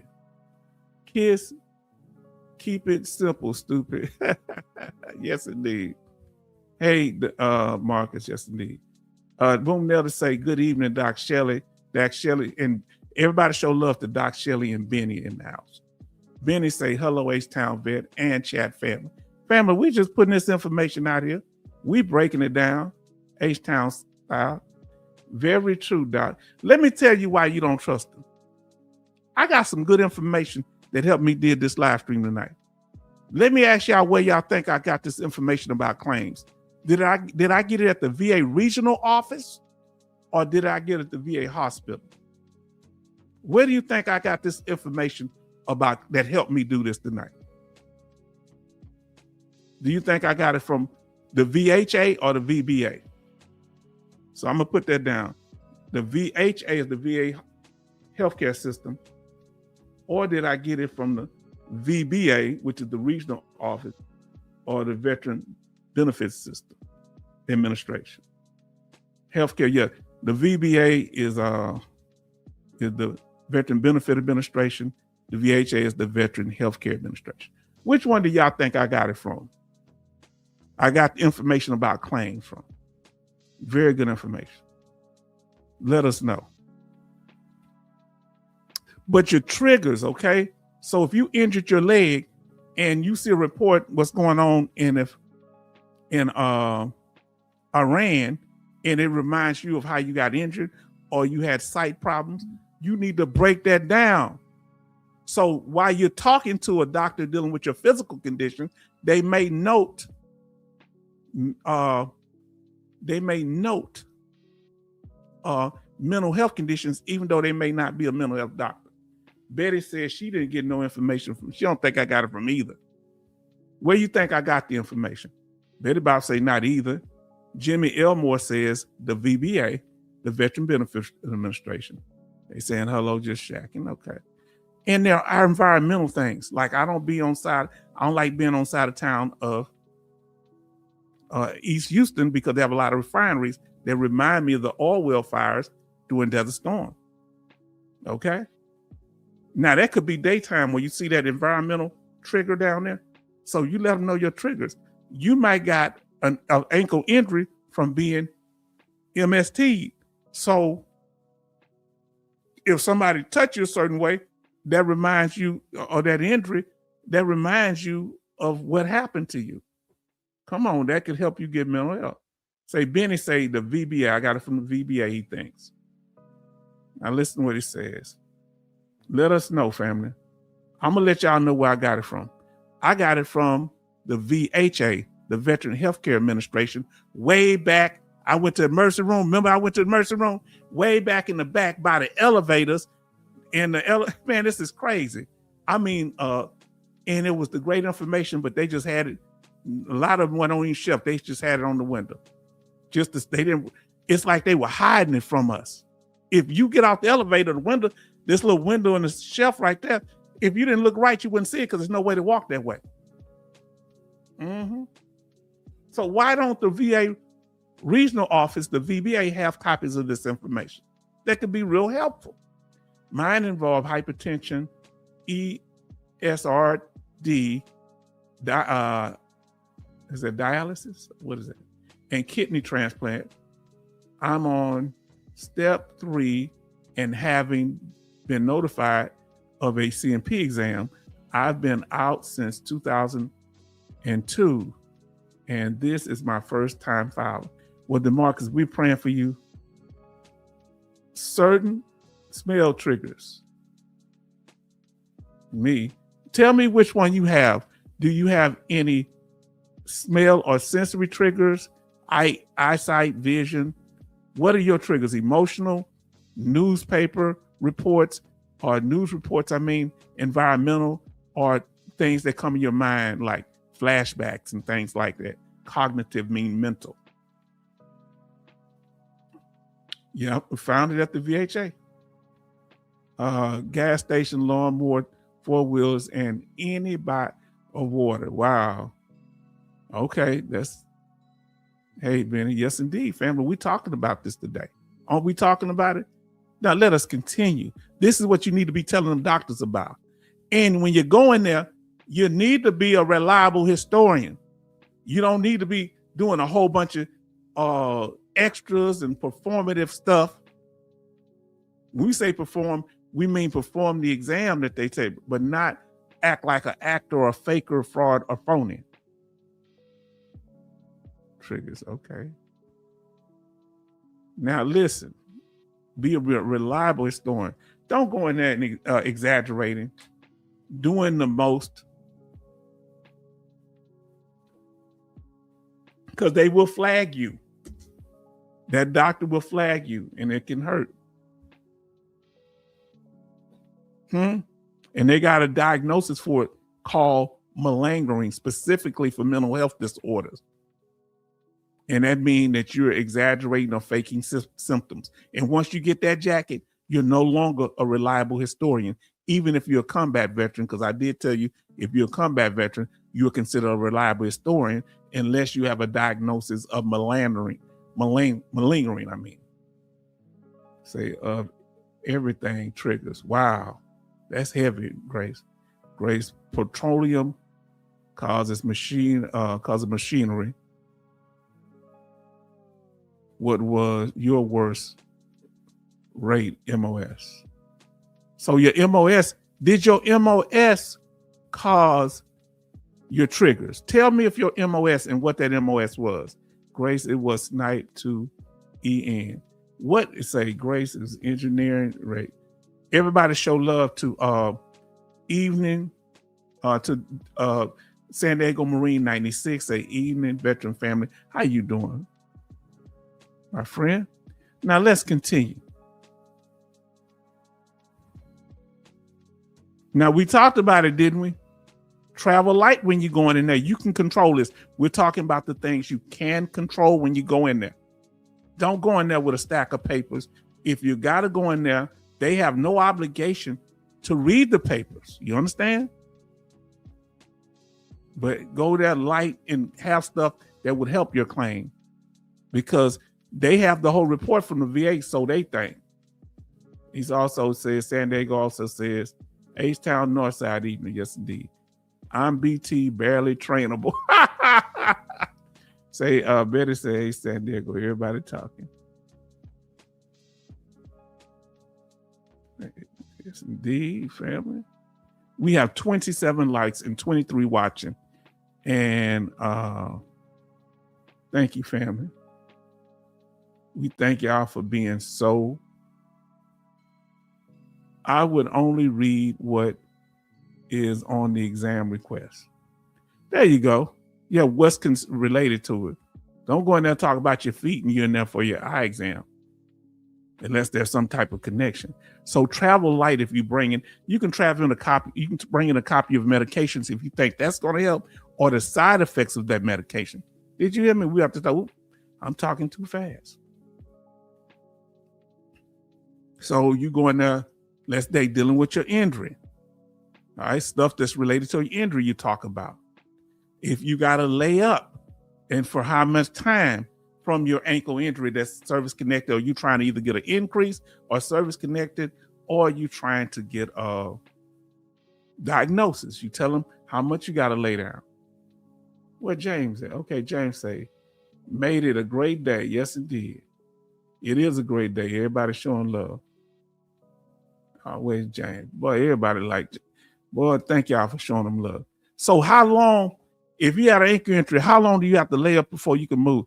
Y'all know I got this knee injury that's not service connected. My God, I ain't never had no problem, boy, but I fell down and leaned to the one that was good, and the one that's good aggravated. But I got a patch on, some kind of lichen patch or something that helped.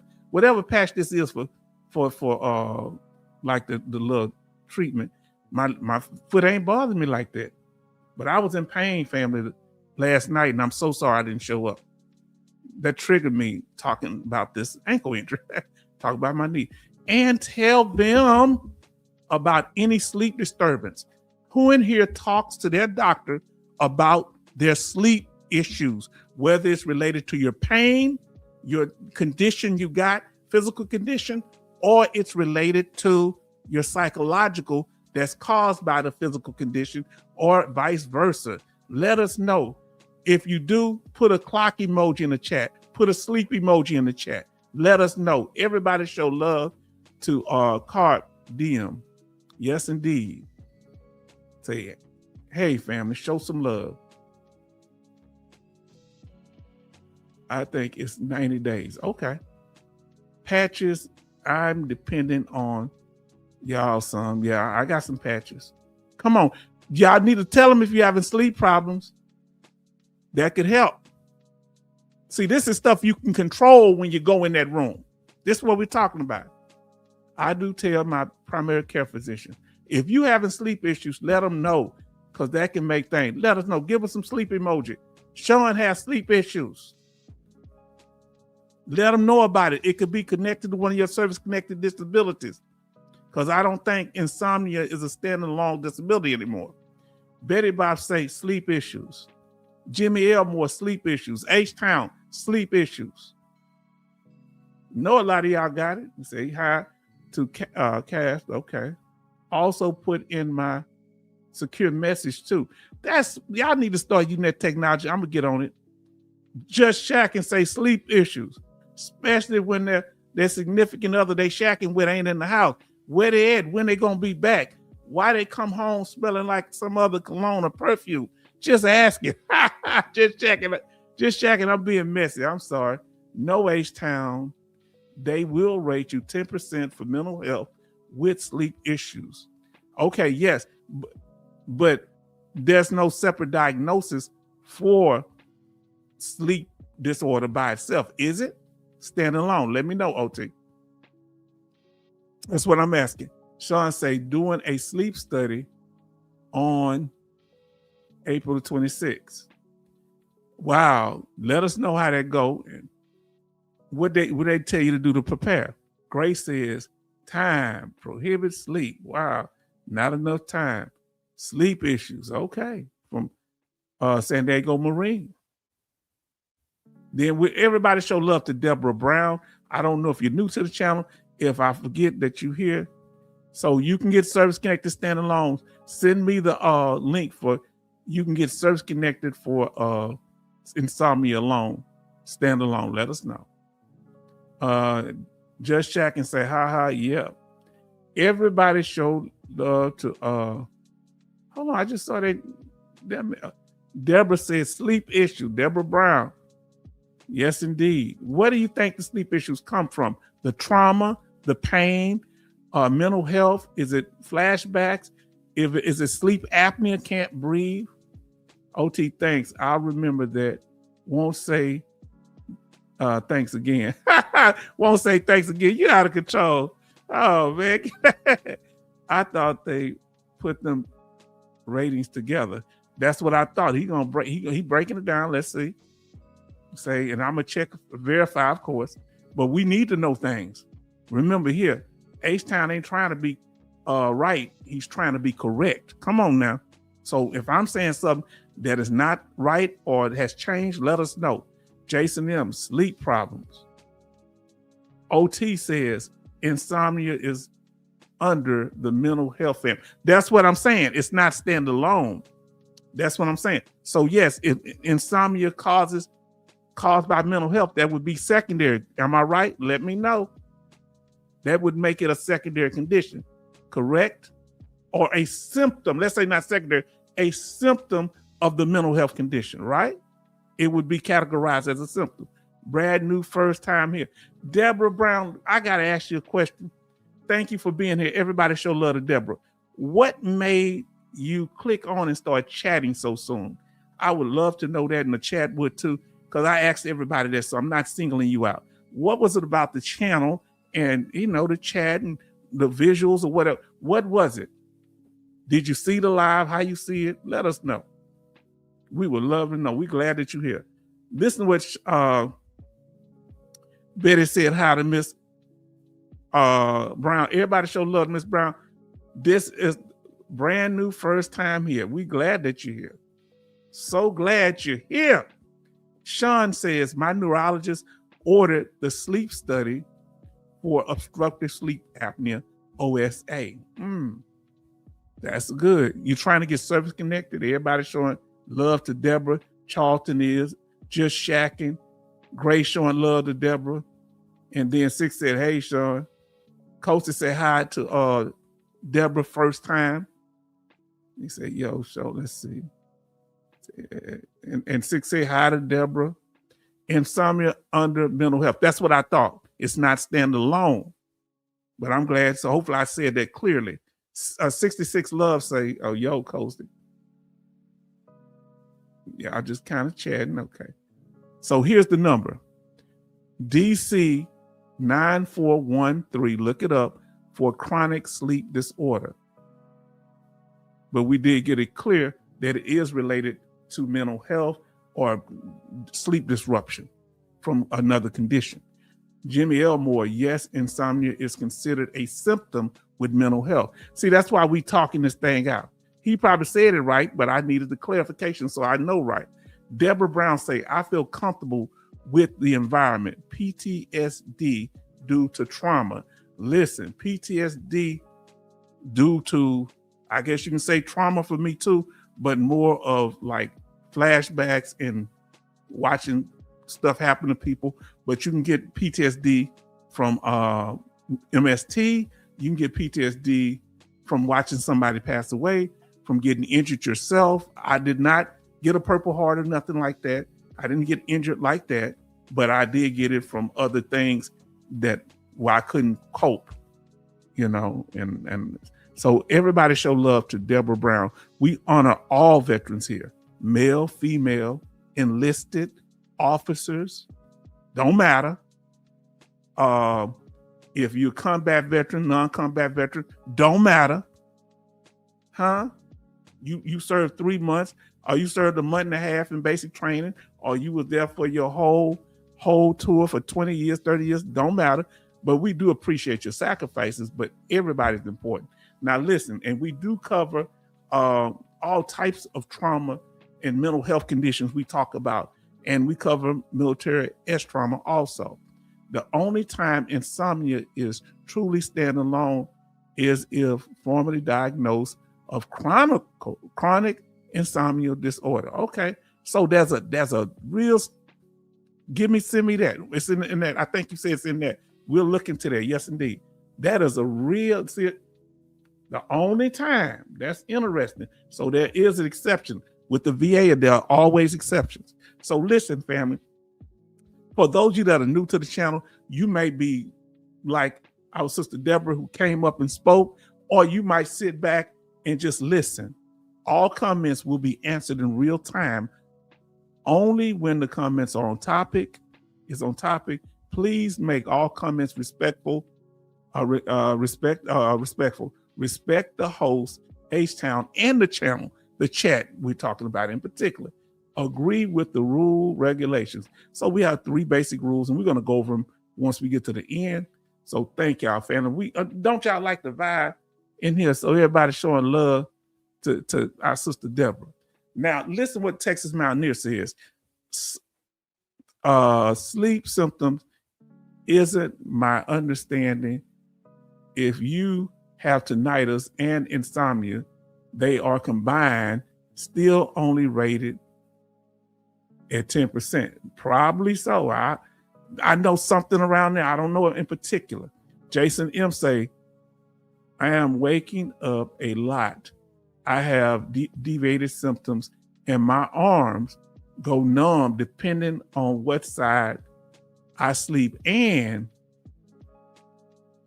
then turn on the other side, sleep for an hour or two, and repeat again all night. Family, I'm about to ask y'all, when you're sleeping at night, how many times you generally, on average, you wake up? You can put a range.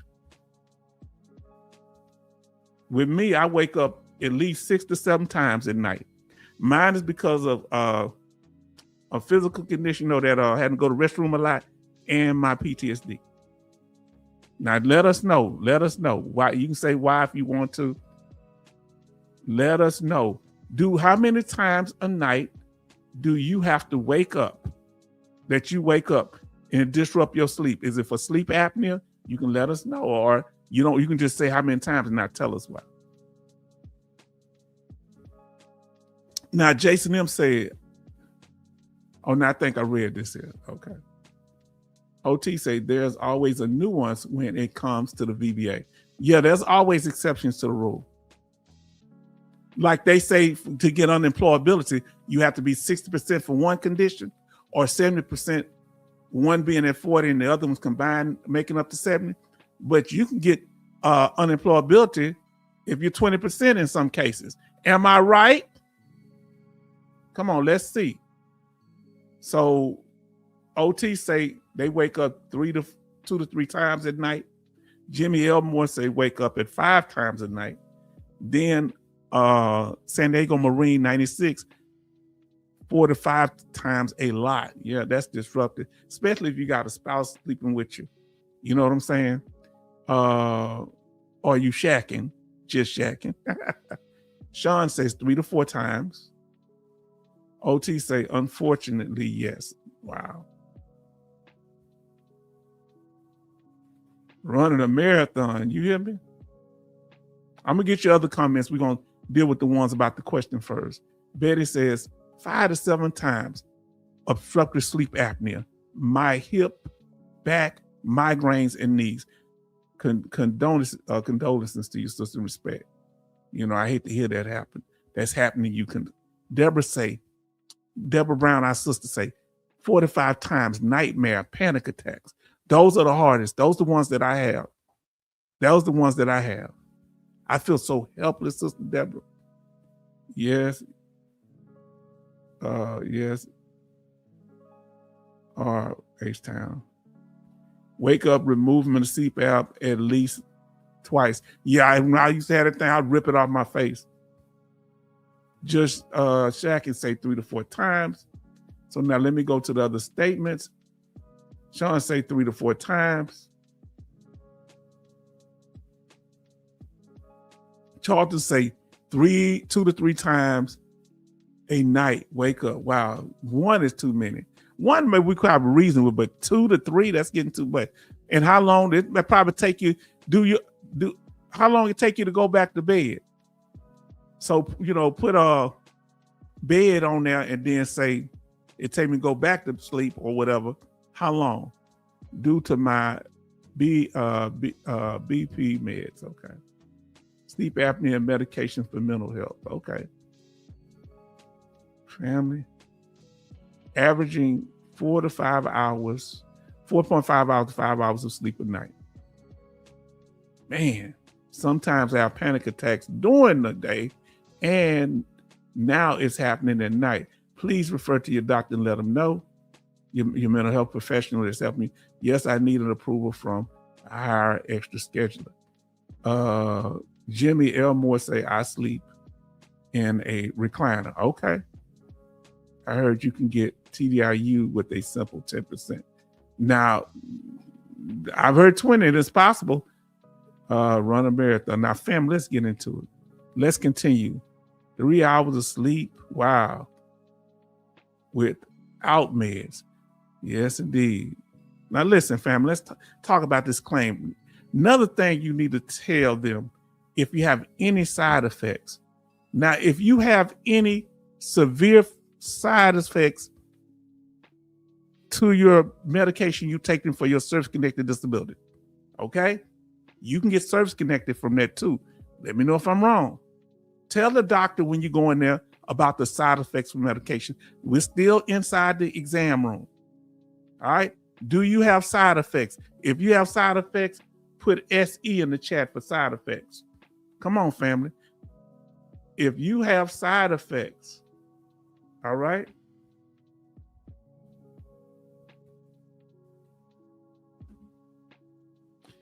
Oh, man, hold on. If you have side effects, put SE in the chat if you have side effects from your medication. Come on. That from a service-connected disability, I have side effects. It could be erectile dysfunction for women. It could be arousal. It could be, it causes other physical conditions. If you have side effects from your medication, when you're in there, you need to tell them, bring a list of your medications from the VA or from your outside doctor and make sure you let them know. They might give you a secondary service connection or suggest that you should get one. Now, Jimmy says it takes 30 minutes to an hour to get back to sleep. Wow, that's hard, Jimmy. So OT say side effects. Consider that when you're in there. Sean say side effects. Deborah say side effects. H-Town say side effects. You can get compensated on a secondary level because your service-connected condition you're being treated for with these medications cause side effects that may stay with you. San Diego Marine say side effects. Jimmy Elmore say side effects. Zombie days and wasted nights. Wow, that's heavy, Texas Mountaineer. Once I am up, I am up. Oh, you need to let them know that, because we can't have that. You're going to have to get some sleep. Afraid with sleep deprivation, owl effect later on. Side effects. Okay. Family, we talking about, you need to go in there and tell them these things you can control. Tell them about what side effects you have. Now, next thing you can tell them about is your job in the military. They may have information with that or not. Same here, San Diego brother. Yes, once y'all up, y'all up. I hate to hear that. So let's say that you were a paratrooper. Let's say you was on the tank. What was your MOS on? What were some of the jobs you did on the ship? What was your MOS? Or particularly on the ship, we want to know what y'all did. You was a sniper. Let them know what a sniper, that you feel that service connected you. I was a tanker. I was in the Army, and I'm a tanker. You know, Army tank. And, you know, so it happened to me as being my MOS. That's your job in the military. If you're a paratrooper, let us know. Let's talk about it.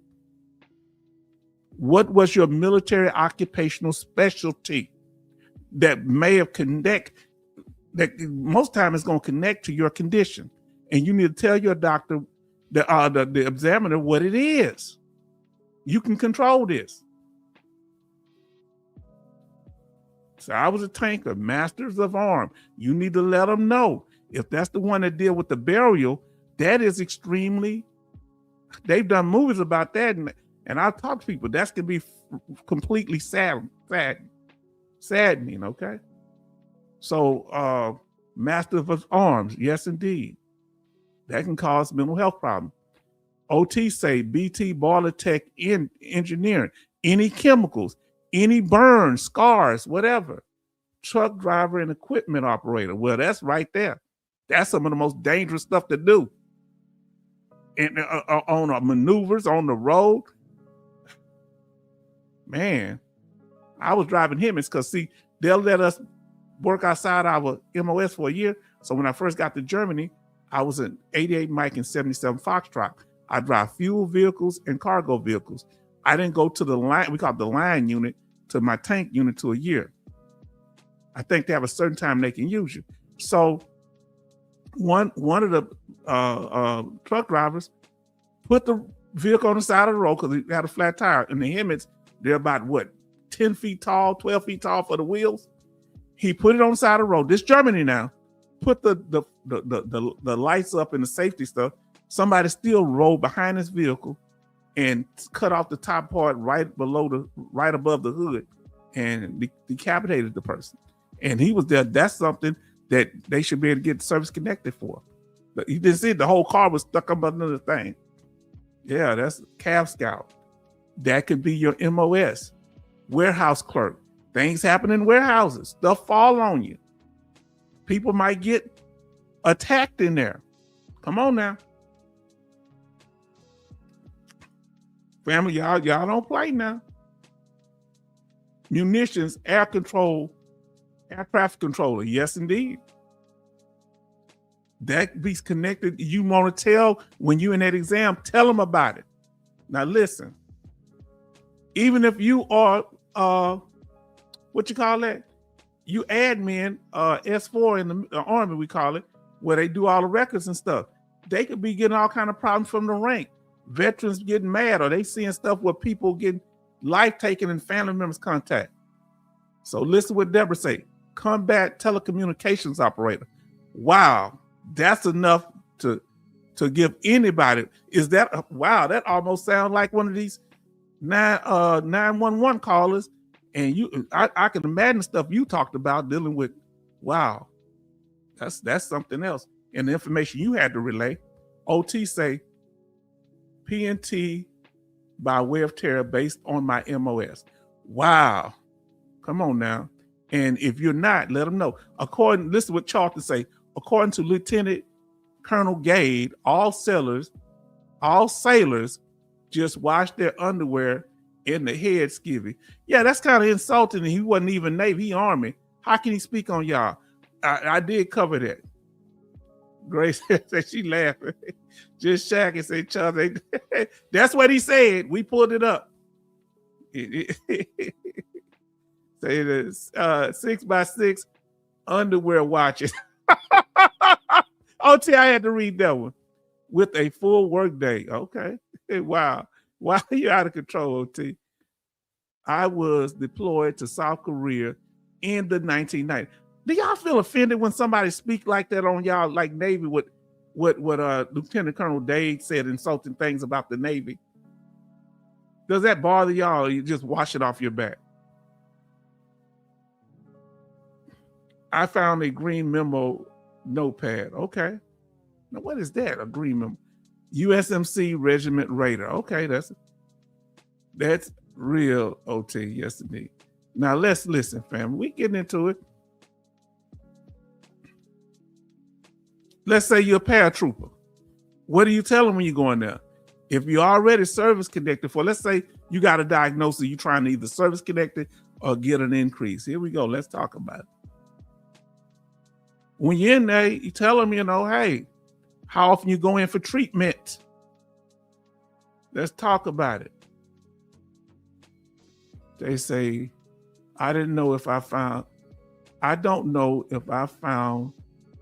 I could get rated for this problem. It's well documented in my service record. I have been to community ENT, but nothing I've been supplied with steroids for my nose. Don't hurt to find out. H-Town, they know. Yes, they do. Of course they know. Admin ST, yes, indeed. Yes, Jimmy, hello. Man, we getting into it. So get the treatment, family, for your condition. Tell the doctor about the treatment. Okay, some things that are not under your control, like a remote control, right? So you don't have a remote control where you control when you're in the CMP exam. So family, what we're talking about, so those of you that's just coming in, the 6 ways to improve a VA claim and exam outcomes. We're going to talk about it. We'll do a review, but right now, everybody's showing, the other Jimmy, yes, indeed. I think Jimmy was here. I think he left for a while. Now, what are the things you can't control? How long the exam go? Okay. You out of control of the time. If they want to do it for 2 minutes, you can't tell them, hey, you need to do it longer. If they want to do it for 3 hours, if the examiner wants to examine you, they think you need stuff, do what you got to do. Don't be telling me I got to go somewhere. Nah, unless you got to go to the emergency room, you stay right there.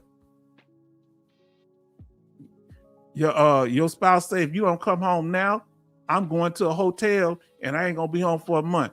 I'll see you when you get back. You'll be happy when we get this disability thing worked out. Now, if it's emergency for the children or something happening, okay. Now, and you need to get that documented and sent back in. If you're in the emergency room when you're supposed to go to an exam, you need documentation why you didn't go to the CMP exam. Now, Texas Mountaineer say, Jason, do you have info in STRs, meaning service treatment records? I am having to repeat a botched up deviated septum at month end. Wow. Who botched it up, the VA or in the military? So listen, family. Betty Bob said we have 31 likes, 18 watching. At this time that I'm talking, it's actually 21 now. All comments will be answered in real time only when the comments is on topic.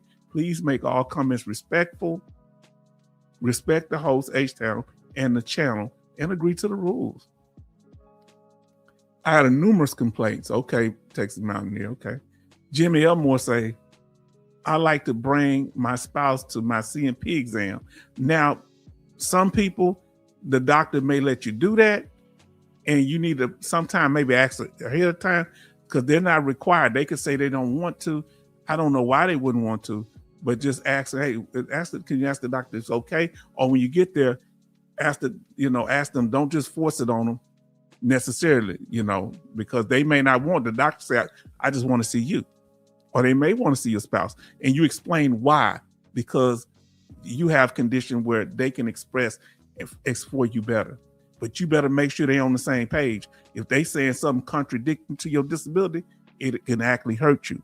Now, we know people have been saying, oh, well, my spouse they used to trip out on this channel. Well, my spouse going in anyway. I'm telling you, that's for you personally. But for everybody, if they going through a divorce, you may not want your spouse in there. Am I right? They might go in there and say you faking. Let me see. So just consider that. Grace say, gotta go, fam. H-Town, thank you, always informative. OT, send that. Okay, yes, indeed. And let me see, say, over, thanks. All right, love. Now, when you leave, all you got to say, I'm going like our sister. You ain't got to say, no, I'm about to go over to this other channel. I'm about to go and do this here, something that diverts away from the channel. We don't do that. See, I do it like the way our sister did. Texas Mountaineer, another ComCare ENT. Good night, Sister Grace. They're saying good night. She's saying good night. Good night to John Boy. Yeah, but she cared about it. Hold on. She is also my caregiver. So you probably going to have to take her. And the doctor just say no. Say why? Because she's my caregiver. Come on now. That's a legitimate reason. Yeah, I'm looking for something to keep. So you can't control how long they keep you in there. This is out of your control. The doctor controls that. You can't control whether they do it by telecare. What type of conditions you think that shouldn't be done over the internet? Okay, sometimes the VA will hold it against you if you get a outside independent private DBQ done, and they say, oh, that's a range of motion measurement, but you did it by telehealth. So no, it didn't work, but they'll set you up for a telehealth for range of motion and it's okay. Don't forget this here. Happy birthday, Betty. We'll be on H-Town again together. Yes, indeed. Because they will both have birthdays coming up, I think. Musculoskeletal conditions. Okay. Range of motion. Okay. So, but I remember Raider said he had one done and they did it over the computer and was measuring it based on the size of the, I don't know how that's done, but stranger things has happened. But if you do it privately, they may have a problem with it. That's one way. You can't control. If you don't agree, you think you got a bad thing because of telehealth, you do it. Then you got to do what they tell you during the exam, unless it's going to cause you some risk of re-injury or something. Because they asked my friend who was what they call, he wasn't a paratrooper, but he's one that propel out the helicopters, right? With the rope, 50, 60 feet or whatever. They asked him, he had bad feet, to jump off the medical desk, the medical table bed. And he said, well, if I get in pain, what you going to do about my pain? He said, forget it. When they ask you to do dumb stuff, don't do it. Range of motion. Good night, Betty and Grace. Good night, Grace. Yes, indeed. Let's do. So when they ask you to do the test for your eyes, if you're in there for a test, do it. But if you're in there for a test for your ankles and they doing one for your eye, you're like, hold on, what's up with this? But if it's there for your eyes, yes, that's why you verify why you are there. Family, are we doing this thing tonight? Complete the test. Complete the range of motion to the best of your ability. If you can't go farther, just don't go farther. If it causes pain, okay. But it go farther than the pain, they may rate you for the pain, but they might also say you got a larger range of motion, even though, yes, indeed, say verify. That's right. Come on, family. So this what OT was saying earlier, the rating criteria. The rating criteria, you only get 2% for ankle injuries. So when they're doing the limitation of motion for your ankle, you're either going to get moderate, which is 10%, or marked, which is 20%. You can't get nothing higher or lower than that. Okay. So each condition has its own rating criteria. So fam, let's continue. Sorry we started late, but I've been having to get things. Now y'all brought up the thing. Let's say you have an ankle injury, but it's causing problems with your knee. What would they call that if your ankle injury that was in service causes problem with your knee, an injury there? Right now, H-Town got a problem with his knee.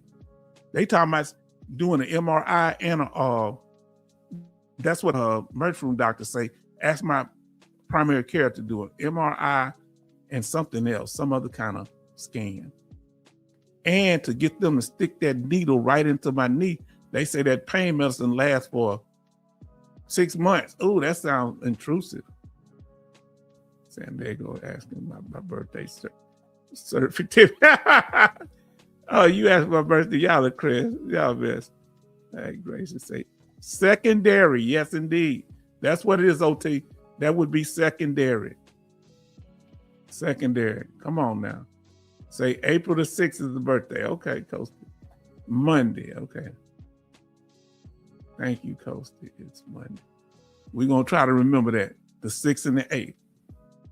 Everybody show love. If you ain't see it, say happy birthday to our sister Grace and our sister Betty Bobs. Because Grace might still be in there listening while she move around doing stuff. So these are secondary conditions. So let's say you have PTSD. Secondary condition could be sleep apnea. That could be connected to heart failure. That could cause chronic fatigue. And that chronic fatigue could cause irritable bowel syndrome. Show love, family. See, we can give out information and respect each other. Had injections in my knee, hip, back, and neck. Please tell me, Jimmy Elmore, if they stick it in my knee, I wasn't crying, but I feel like I am. If they stick that needle in my knee, will it hurt? Please tell me. Let me know. So secondary. So let's say you in there and you have PTSD, but the doctor says your PTSD is the same, but however, you have sleep apnea because of PTSD, and you didn't go in there for that. Let it ride. That might get the VA might approve it. That's your evidence. Happy birthday, H-Fam sisters. Yes, indeed. Nah, you won't feel it. Okay, I won't feel it. Just a bit. Come on, tell me. So I'm getting some people, at least I ain't saying it's hot. It's not real painful. Sticking something in my knee. I never had knee problems. So when I fell off, up that ladder, that messed with me. Knee injections don't work for me. Okay, Coasty say don't work. I get the knee injection twice a year. They say it worked for 6 months. So now, listen, Betty Bob's H-Town husband said it hurt and it only helps a little. Depending on who you are. And because it didn't work for Coasty either. Now listen to who here. Desert Raider says, Hola H-Town vet and the rest of the family, simplify. That's what it's all about. Let me get that right. Man, because I'm scared. I'm going to ask my doctor for it. Y'all think it's worth it? Because the emergency room doctor say, ask my doctor for the MRI, CAT scan or something. Because won't they find any torn ligament?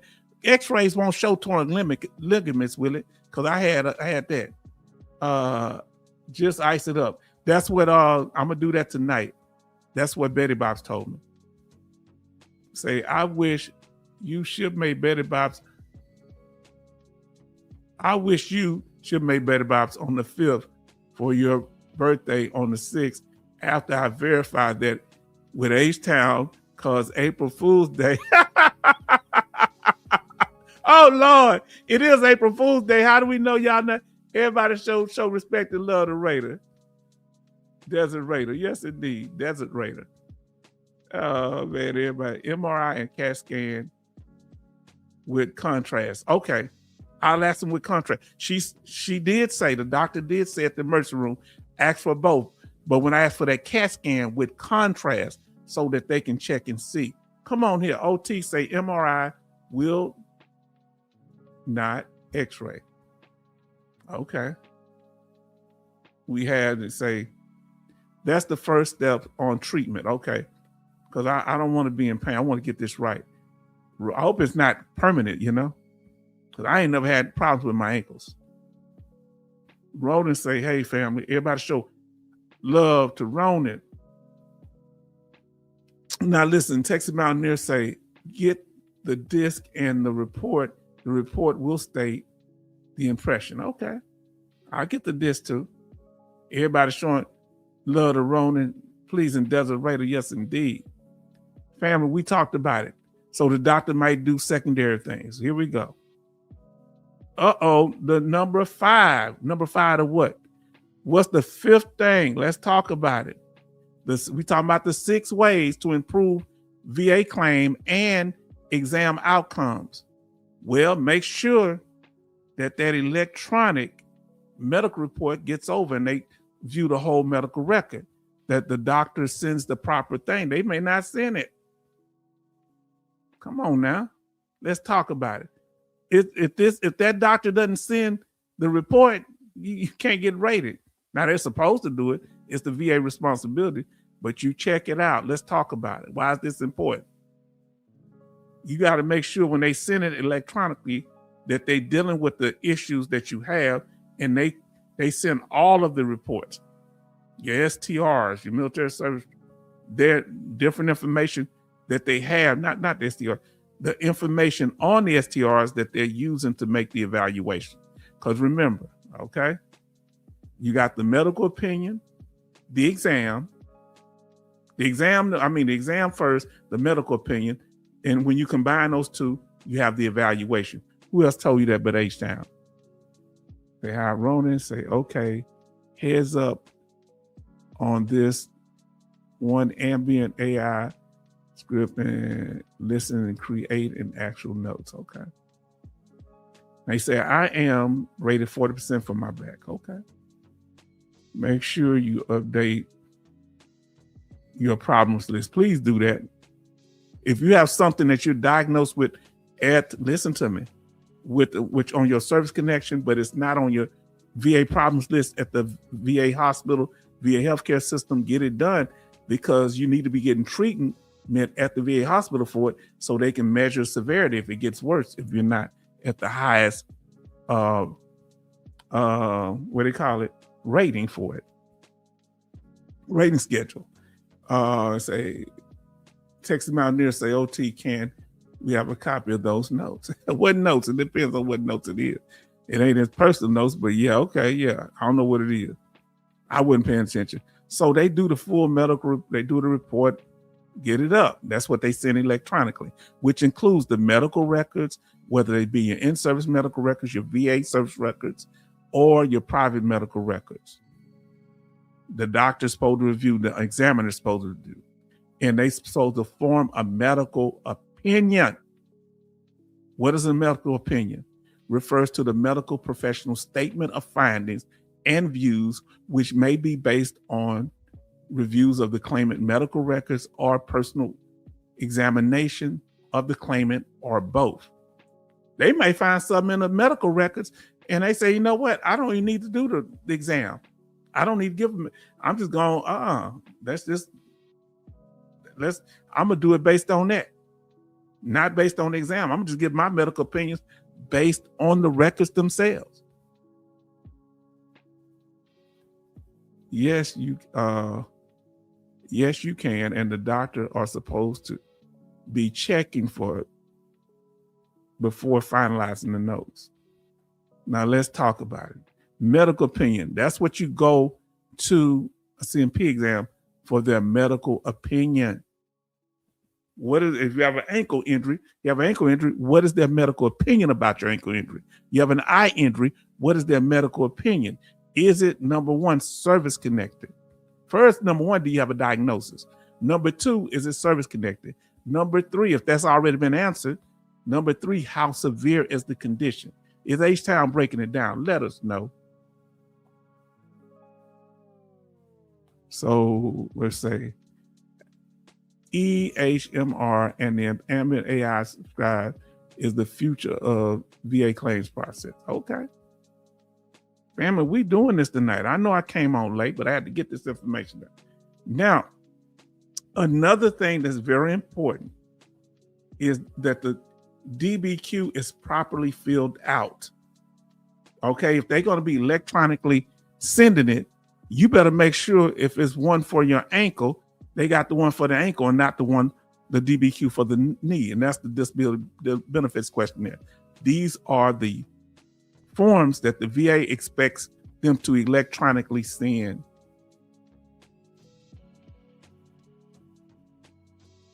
Now listen, and make sure it's fully completed. Now here we go. The VA is supposed to do that for the CMP exam. The evaluation is the exam and the medical opinion together. Okay? Listen.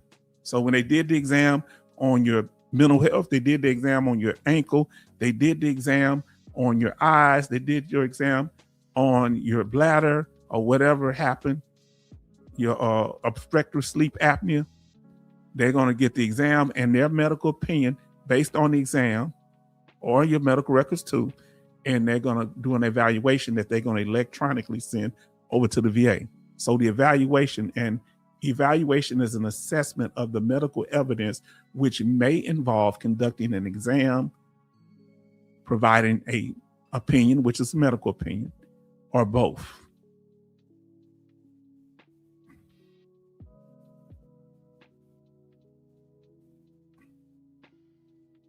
So now here we go, fam. Let's continue. I hope this information is informative. Guess what's another thing? I want y'all to tell me this. How important are if you had to go to the emergency room? Because have you ever been asked in a CMP exam, how many times have you went to the emergency room? Put either yes or no in the chat. And you can put how many times it was. I'll say every exam I went to, they asked me that. And I've been asked that for about 4 or 5 times. I think every time, I just say every time. Have they ever asked in a CMP exam that you've been to the emergency room for the condition that you are? Yes, every time for me. Yes, 3 times they ask you. If they never ask you, just put never. Yes, every time for each time say OT, say yes. Or you can put no or never. Yes, every time. So that, or is this letting you know how important that if you go into these exams, you need to remember how many times you've been, when you've been. That's why you need to be prepared. Not that you're trying to bluff or fake the exam so you can be informed. Come on now, family. Now, who's going to break it down like H-Town? Just Shaq and say yes. So San Diego Marine thinks it's very important. So let's see. All right, they talking about something else. So it's in my medical records. I go all the time.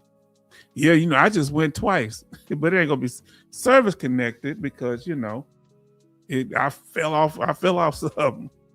So family, very important for them to have a special question. So when they got all this information, you go into the emergency room, their medical, their examination and medical opinion. So we have Marine Con 1 say, good evening.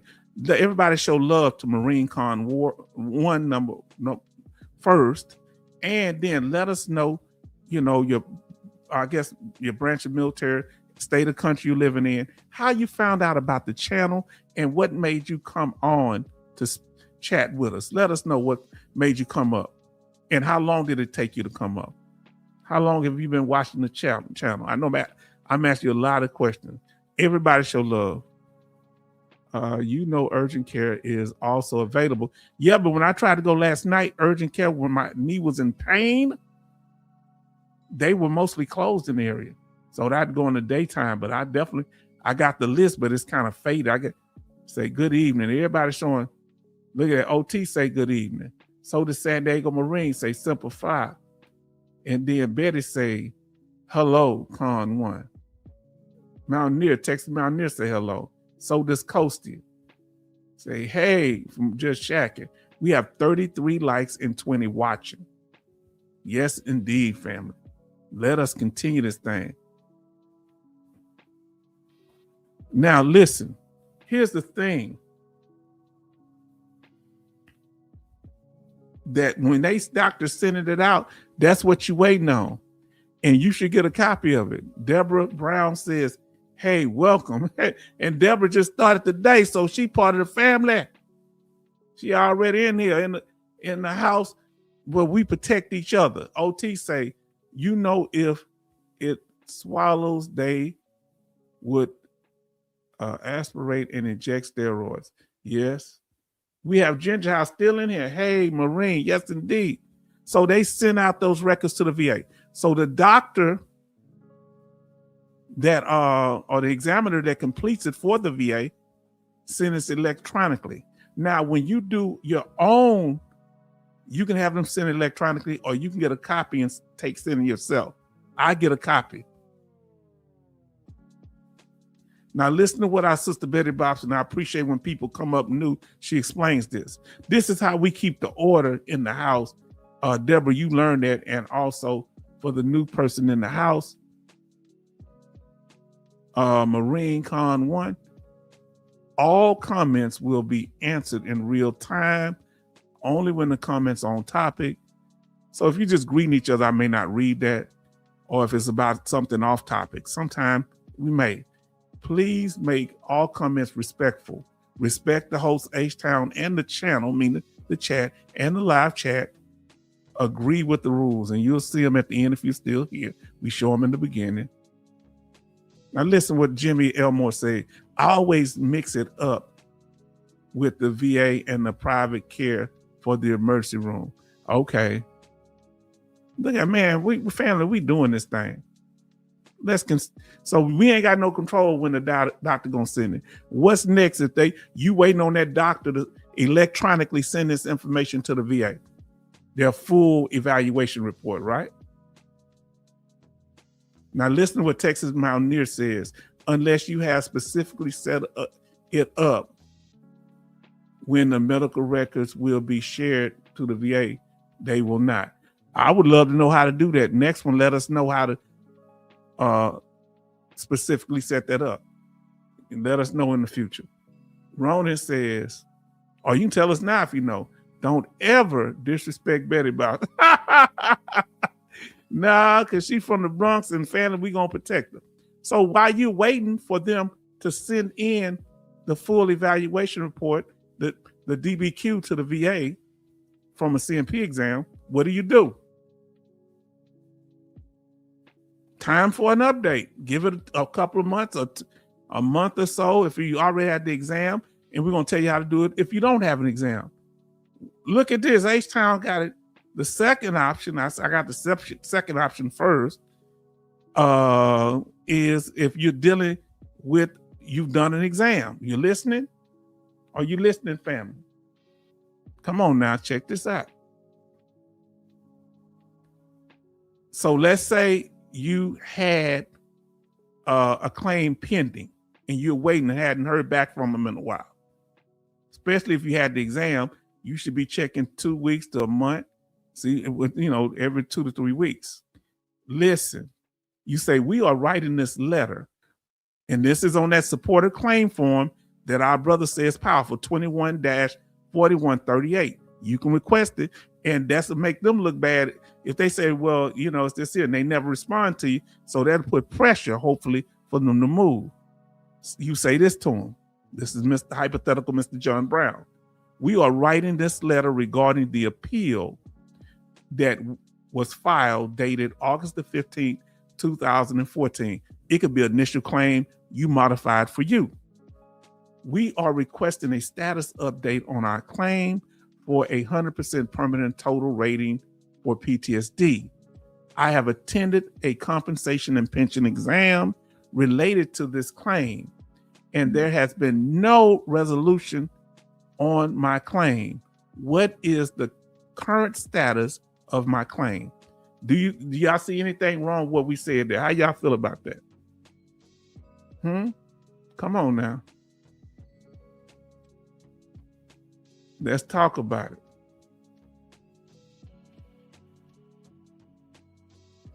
You say minus always records and ask for them. You can back them up. Yes, indeed.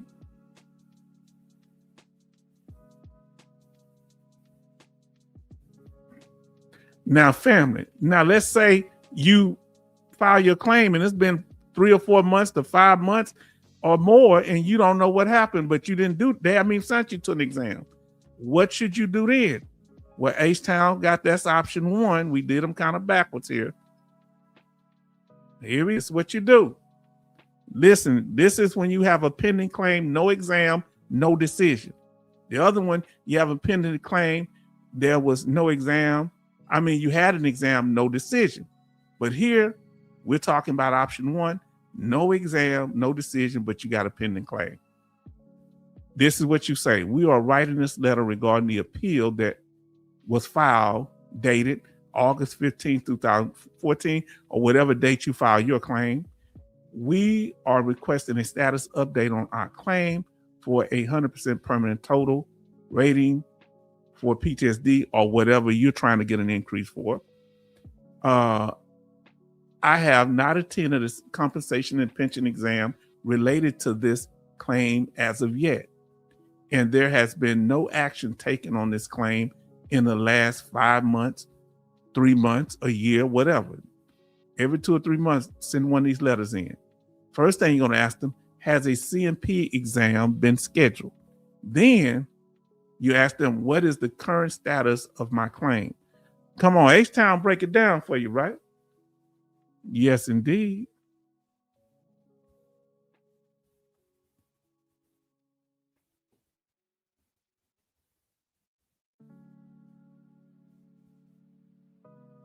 No, y'all help each other. No problem. Let's continue. Okay, now let's say you get a decision. All right. What can be the parts? Here we go. You could either get yes decision, no decision, or they can question mark. They didn't make a decision. What is it called when your claim there's no decision? They didn't say yes or no. What is it called? Anybody know here? Let us know, family. Let us know. What is it called when they send you something saying, yeah, we may decide it. We didn't decide. What is it called? Always keep the original. Yes, indeed. It's called a deferred claim. And deferred mean that they didn't make a decision. They may need more information or not have enough information to make a decision. Maybe something, I'm sorry, you said it first. Ginger House said deferred. OT said deferred. Jimmy Elmore said deferred. Yes, indeed. Family, we talking about it. This the 6th thing. What are we doing? Listen, this the last one. We're getting done here. And H-Town said it. 6 ways to improve your VA claim and exam outcomes. Know the terminology. Know what the decision means and how it affects you. Am I right? Now, so you got 3 main options, being option A, being approved claim, option B, being denied the claim, option C, being deferred on claim. As we talk, claim deferred. Or a remand in a higher court. Yeah, that happens.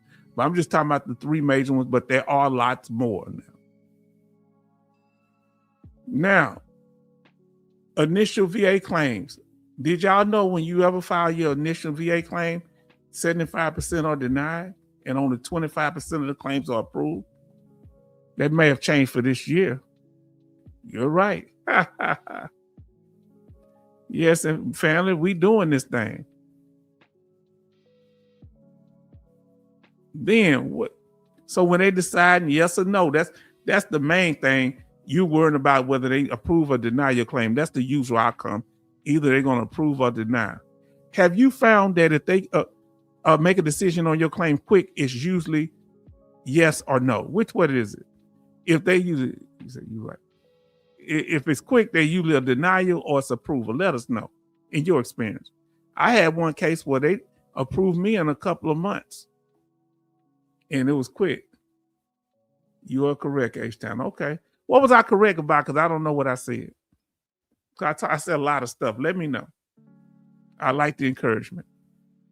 Now, listen. So the three things that can mainly happen, they can approve your claim, they can deny your claim, or they can put it on hold, called a deferral. It's like putting it on hold. It's quick, it's mostly likely a denial. Quick is a denial most of the time, yes? Yes, indeed. Now mine was, I got one approved, but the other was quick and denials. So listen, here's the information if you need it, understanding the three types of decisions. A denial, stop, right? Claim is rejected means the claimant is not awarded benefits or compensation, the money part of it or the benefit part, because you didn't get the rating. The second one is going to be claim deferred. That's slow down. We need more information. You say H-Town tied it into the stop sign that was invented by Garrett Morgan, and he also invented the gas mask. If you followed us during Black History Month. Now listen, I hope I don't lose some subscribers for saying it, but you know I'm gonna tell it. Deferred claims, decision is put on hold while more evidence is gathered or reviewed. So they might approve some of your claims and other ones they defer. Didn't that happen to you, some of y'all in here? The third one, claim approved. VA is accepted. Has accepted and claimant receive benefits and compensation with a disability rating. Come on now.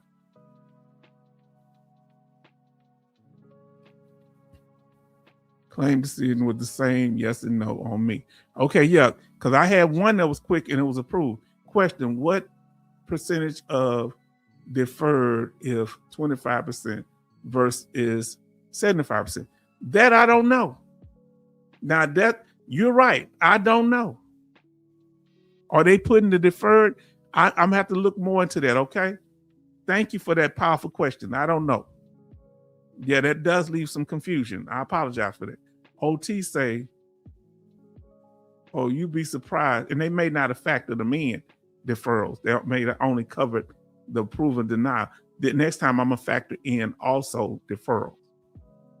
Oh, you be surprised, BB. I saw 11 days approved claims for obstructive sleep apnea. Huh? That's interesting.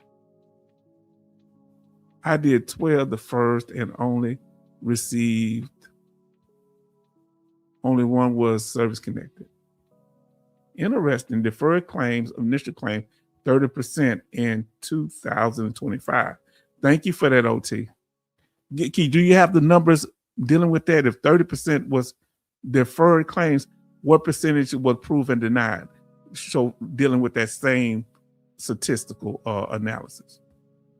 OT, OT, what were they claiming obstructive sleep apnea claims due to?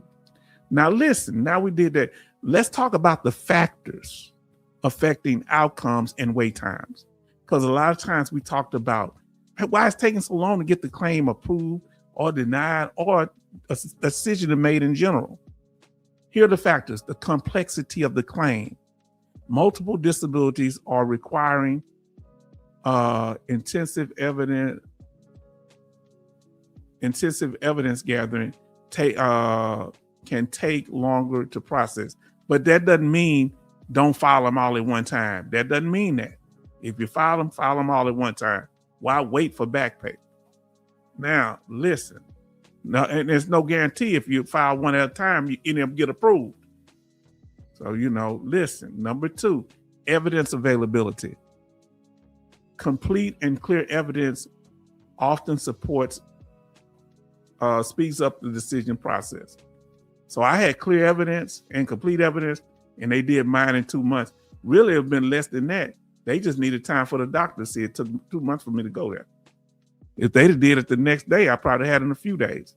And I went from 50% to 70% because of that. But I had some take 5-7 years. The last thing that affects the outcome and wait times on claims, number 3, VA workload. how many claims are being processed along with rater training and judgment. Wow. Oh, this is interesting. I like this. He said, OT say 20% approval and 50% denial. So it done went up. Not really. Okay. So it used to be 75% denial. Now it's 50. Okay, well, not really that better because of the fact now we're factoring in deferrals. All for 2025, H-Town doing VA math now. Oh, you got me, huh? He say, could be a fluke though. Yeah, it could be. Let's talk about it. Family, didn't we cover it thoroughly here tonight? Now, let's say your claim gets approved, family. All right?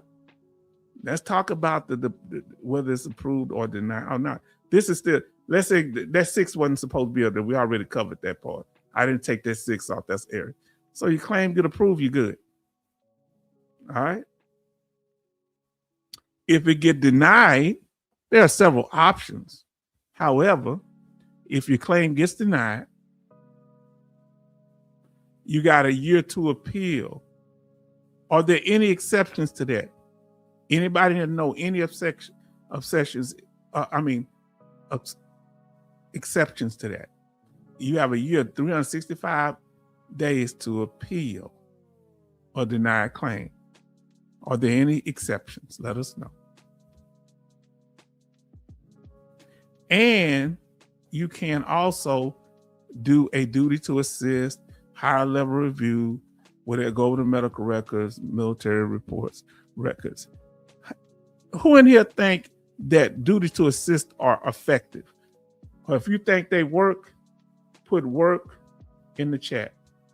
If you don't think that a duty to assist works, that means they have a duty to get your medical records for you, your military records, from the medical records from the VA, military records, or any ones. Who say that works? They actually get the records, the VA, the regional office on your behalf, the VA. Work or no, don't work. No work or don't work. Let us know what y'all think. Do you think duty to assist work when they're supposed to help you get your records, the VA, or do you think it don't work? No exceptions to that one. Okay, no exception to it. Okay, so San Diego Marine say they work in their experience. Your experience might be different. Jimmy say work. I don't know if I had that ministry experience. In my personal attitude, no. Deborah Brown say don't work. Thank you. Everybody's opinion counts. Jimmy say don't work. Ginger House says don't work. Now look, duty to assist, DTA, work for me, drove, reopened a 2011 Lombard grant based on 38 CFR 3.157C for OT. Okay, it worked for you. Benny say don't work. Sometimes they are lazy. Oh, somebody, I ain't gonna say, look, somebody, amen that. I should have put that up. Now listen. Now, family, did we go over it tonight? And for those you didn't get to watch the whole, it's been about almost 3 hours. We went over this, and we have all the chat helping, bringing their knowledge. We talked about the 6 ways to improve VA claim and exam outcomes. Number 1, if you don't file the claim, you won't win it. File a VA claim. You say, I don't know what to file. And where it's better, file a VA claim.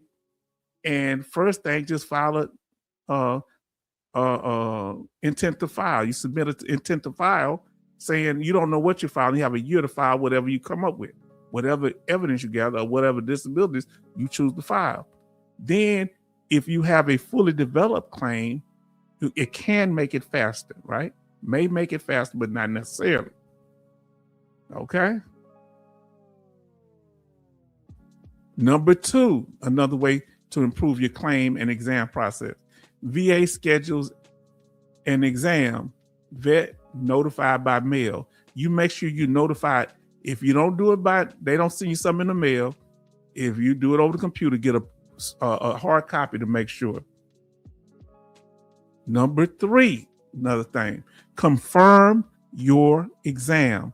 Call examiner's office to verify appointment, time, and date, to verify location, and on your own, verify if they got the credentials to go over you and see what type of things and positive ratings they got, and if they got any bad judgments against them. And hey, if you claim go good, good. If not, say, hey, this is what I found. Listen, they lied about this, so how you know they didn't lie when I was in there? It's a lucky draw when it comes up to high level review. Now listen, the 4th thing that can help you, attend the exam. If you don't attend the exam, that's the worst thing to do, because that just messes everything up. Attend the exam. You need to have task and time management. If you are overhauled over the country truck driver, guess what? You got a problem. Because how you gonna make it to the exam? I've had veterans that, hey, I wasn't able to make it because I'm driving or I'm doing my job. Well, hey, don't be setting up exam. Somebody else set it up for me. I mean, what can we do? We just gonna chase. You're responsible. Stop having them people do that. Oh, I stopped them. Oh, but they did some more. Well, you really didn't stop them, did you? So that's why I say, number 5, the exam report electronically filed from the examiner to the VA. After the examiner reviews it, you got to make sure that they got it. That's why you do that update. Well, I've had the CMP exam. Why haven't y'all made a decision? Do y'all have the medical report yet? Come on now. Now, listen, number 6, VA makes a claim decision, either approve, deny, or defer. If they defer, you get clear information. If they deny, you want the full rating narrative. You don't want them to give a little short thing, we deny for this. You don't want to know every reason they denied it or didn't give you an increase and what you need to do to get a higher rating. You know, they're supposed to tell you that. They told me that.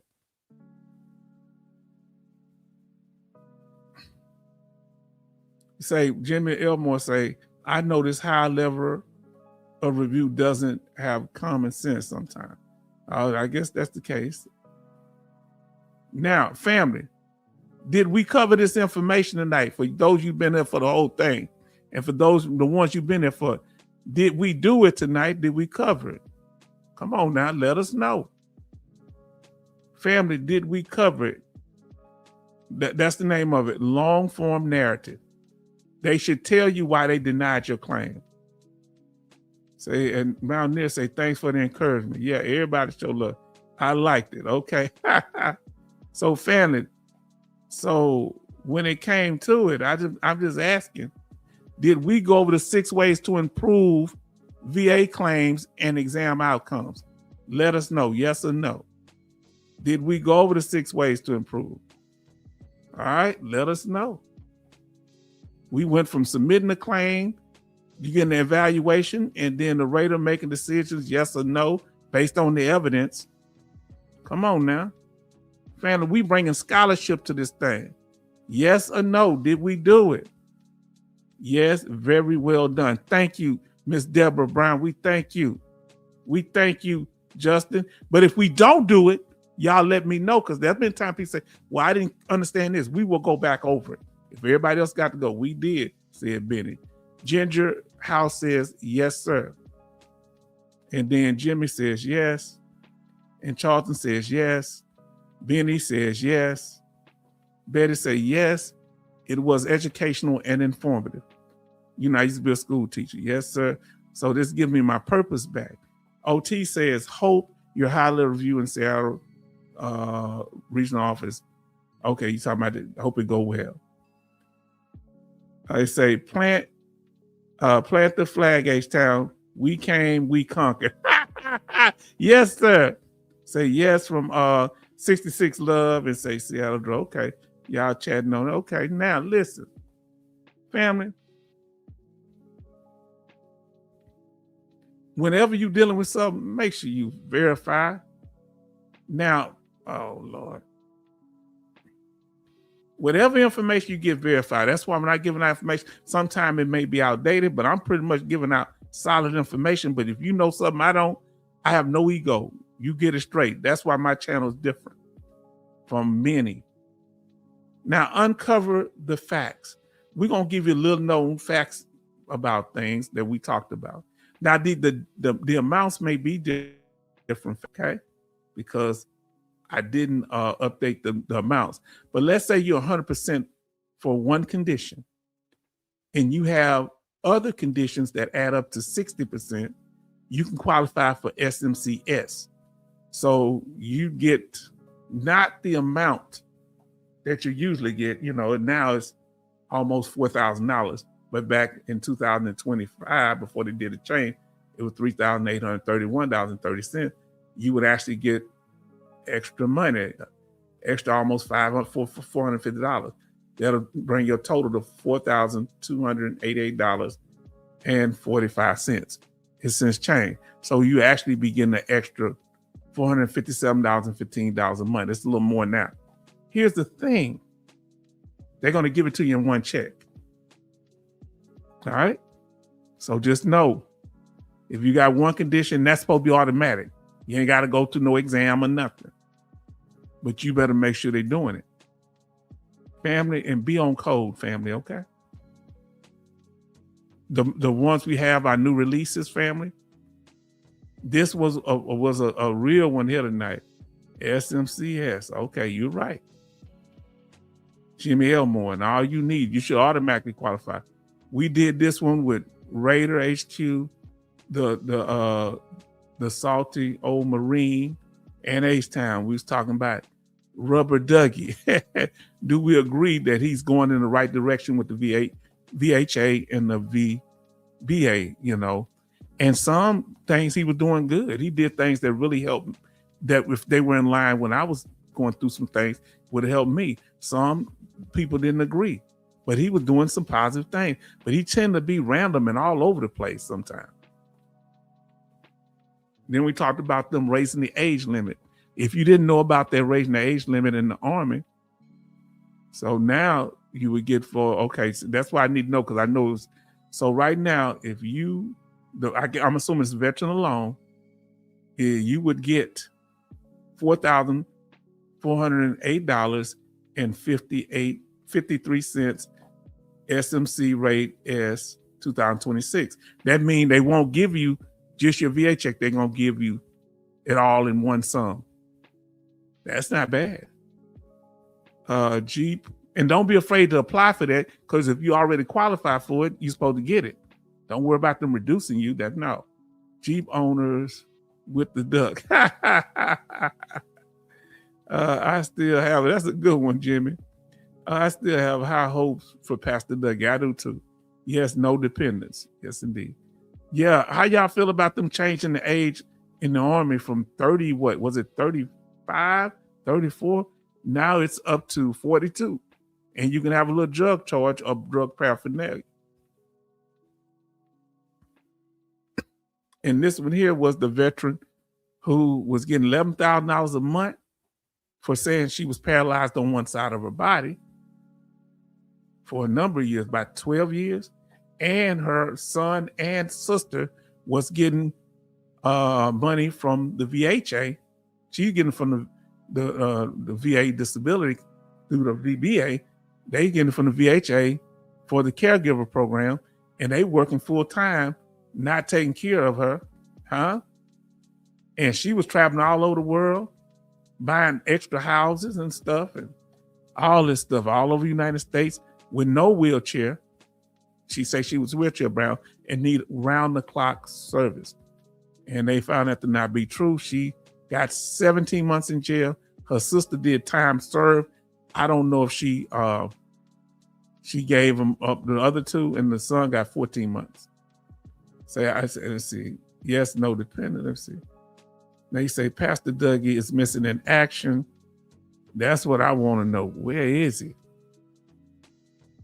They just had another hearing about the VA cuts, VA police. And I had a lady who was being rude to me, and I record everything.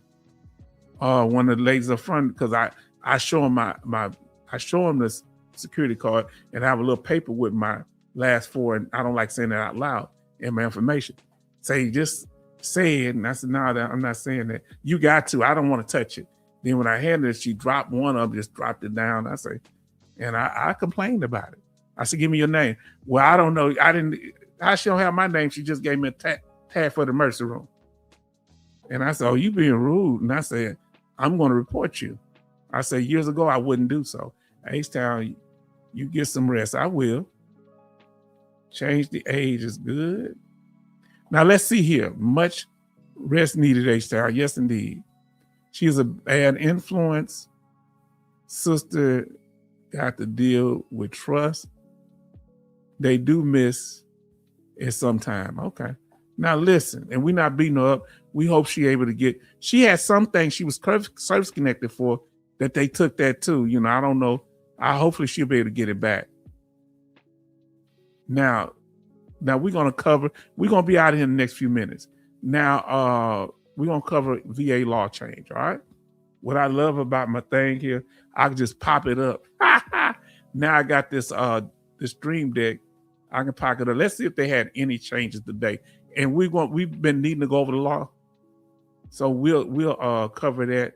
So let me share that. We're going to get some rest. I'm almost through, sis. Now, what I want y'all to do, I'm going to step out the room for a minute. We're going to cover the VA law here.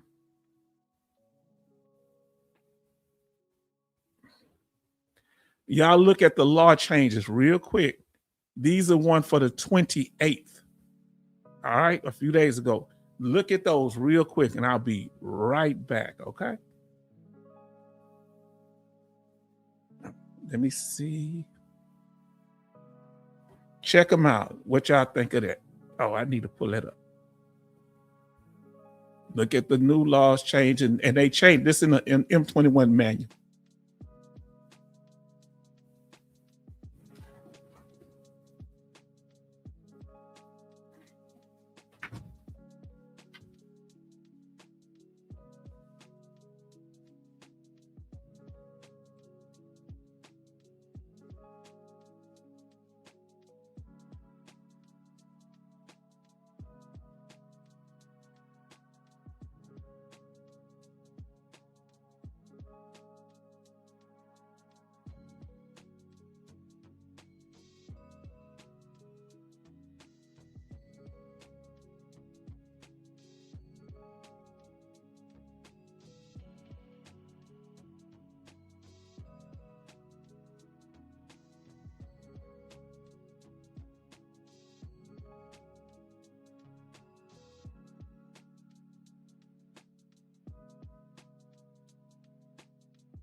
Okay, family, H-Town back. Thank you for your patience with us. Now, what we notice have changed.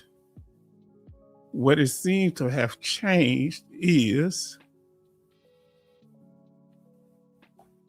Let me see if I got this right. Maybe I can put myself in that little. Now I want to put it there. I want to do that. Do it like this. Okay. Now, what has changed? They're changing the records, the way they do records here. Lost paper, claims folders, and reconciliation of multiple records. Though these are more like the M21 manual updates, things they correcting to improve, and folder maintenance. They're doing a lot on that. What about fugitive felon? We're gonna have to go over that one day.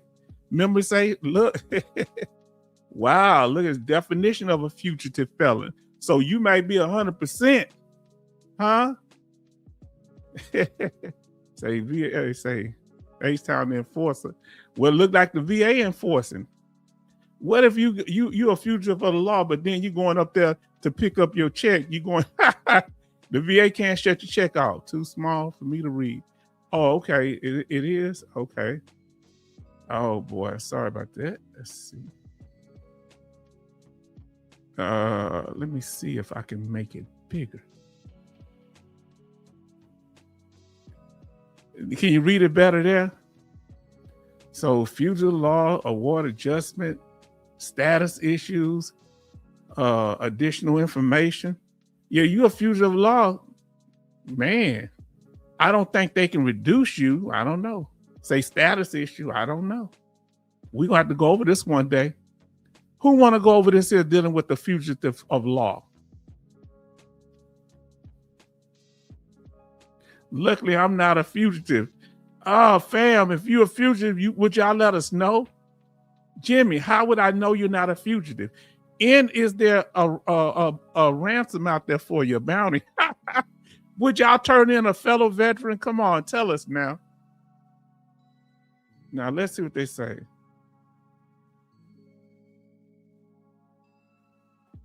I'm trying to see what. So what offense description? If you escape from prison, because when you're in prison or jail, if you're there for a felony, you're only getting 10% anyway. Fight to avoid prosecution. That's usually a fugitive. So they're giving examples, okay? I got it up, so I'm gonna make it big. Hopefully you can see it better. And maybe if I take my face off, I hope you can see that better. Parole violation, probation violation, juvenile offenders escape while on parole. Now think about this. They may qualify for the educational benefits as a dependent, okay? Another juvenile offender or scoring while on probation. What's abscoring? I don't know what that is. That's interesting. So family, didn't we cover something tonight? We have 34 likes and 17 watching.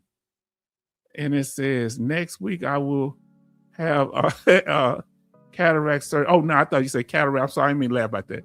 Next we'll have cataract surgery and an upper scope. Okay, yes, indeed. Jimmy, take care. Everybody show love, Jimmy. I wouldn't turn in a veteran. Okay. I hear you, San Diego. I wouldn't either. Now, listen, we went over that. I hope we got that. And let's get ready to close it out. So that's the M21 manual updates. That's not 38 CFR law. That's just the update manual to make things run properly. Do you think veterans still have the voice we need, or are we being silenced overall? Let us know. Now, family, we're not going to cover. We covered so much news last time, so we're not covering it tonight. But I do have a question. Where is Pastor Dougie? Any Pastor Dougie sightings, yes or no? Let us know any Pastor Dougie sightings. Say good live stream, everyone. Good night, everyone. Good live stream. Yes, indeed. We're getting ready to close it out. Let us know what the temperature where you at, the weather before y'all leave, if you don't mind. Okay, Jimmy. About our channel, for those that are especially new to the channel, our channel is meant to be first informative, interactive, respectful, troll-free, protective, and transparent. So we don't always, we had trolls last time, but we dealt with it. He was in Oklahoma. H-Town, you get some rest and take care of yourself. I'm about to close it out so I can do that. You know I need some rest. Here's our times, okay? So our regular scheduled live streams are on Sundays and Thursdays, 6 p.m. Central Time. And to next time, I think I'm gonna just come up and we're gonna just talk about whatever you want to talk about. Any questions you have, we'll answer them together. Say nice and comfy in California. Say he read for Easter Sunday collection plate. Pastor Dougie, that's what he did. He read it for that collection plate. Because you know, the Secretary of the VA is a pastor. No, he's a preacher. I think he's a pastor too. Charlton say 57 degrees, cloudy in Pennsylvania. Betty say temperature 64 degrees in Maryland. Then we have impromptu live streams now. So we have them, like we say, on 6 o'clock p.m. Central Standard Time on Sundays and Thursdays. And we had like one tonight that's impromptu. And if you want to contact or donate, here is our contact or donation information. We appreciate all that. And now we're at the end where you just, if you got any last thing you would like to say, you're welcome to say it about any topic. And how's the weather where you at? That's my question. And what is it, raining, or and what's the temperature also? Then coaches say in Massachusetts it's 47 degrees, raining. 66 Love say rest well. Deborah say Michigan is cold tonight, 32 degrees. That's cold. Then Jimmy Elmore say freestyle. Okay, yes indeed. Betty say thunder and lightning and raining in Maryland. Jimmy say he was shown off a new facility in Tulsa, Oklahoma. Oh, that's where he was at. Pastor Dougie. Just Shack and say night, everyone. Now listen, so say your final good nights too. I'm gonna give me sleep. My bottom of my feet hurting a little bit now. I shouldn't have said that, huh? Get one another patches. Is that patch still there? And I'm gonna take my medicine now. Texas Mountaineer says H-Town and down. I'm loaded up and trucking. Happy Easter. Happy Easter for those that celebrated. 76 here in South Texas. 66 say 52 degrees and raining in Cincinnati. Then we have San Diego Marine says it's 72 degrees in Clarksville, Tennessee. Jimmy Elmore, it is 75 degrees in Shreveport, Louisiana, I'm assuming. OT say safe drive, Mountaineer, be safe. Good night, Coach. They say night, family, and say stay classy, veterans. Yes, indeed, San Diego Marine. Jimmy say happy Easter weekend, everyone. Family, I want to say good night to everybody, and that I appreciate you, what you're doing for the channel. And y'all stay. I know we'd be a little longer than everybody else's, but we talking about something the whole time. And H-Time love to talk. We try to cut it short. When we can't keep it under 3 hours. We're a little over the night. So and we started late, so I would hope we could have done it for 2 hours, but I want to cover everything you said. And family, I think we did it tonight, family. We talked about it, didn't we? We talked about the 6 things, the 6 ways to improve VA claims and exams out there. So I want to say good night to your family. Thank you. Say good job. Thank you very much. Thank you. And I want to say good night. Y'all keep coming back in the room. Let me get out of here. And until next time, family. See you. Maybe we'll have one tomorrow. Keep your notifications on to see. If we do, it'll just be y'all talking about whatever y'all like to. You pick a topic. Good night.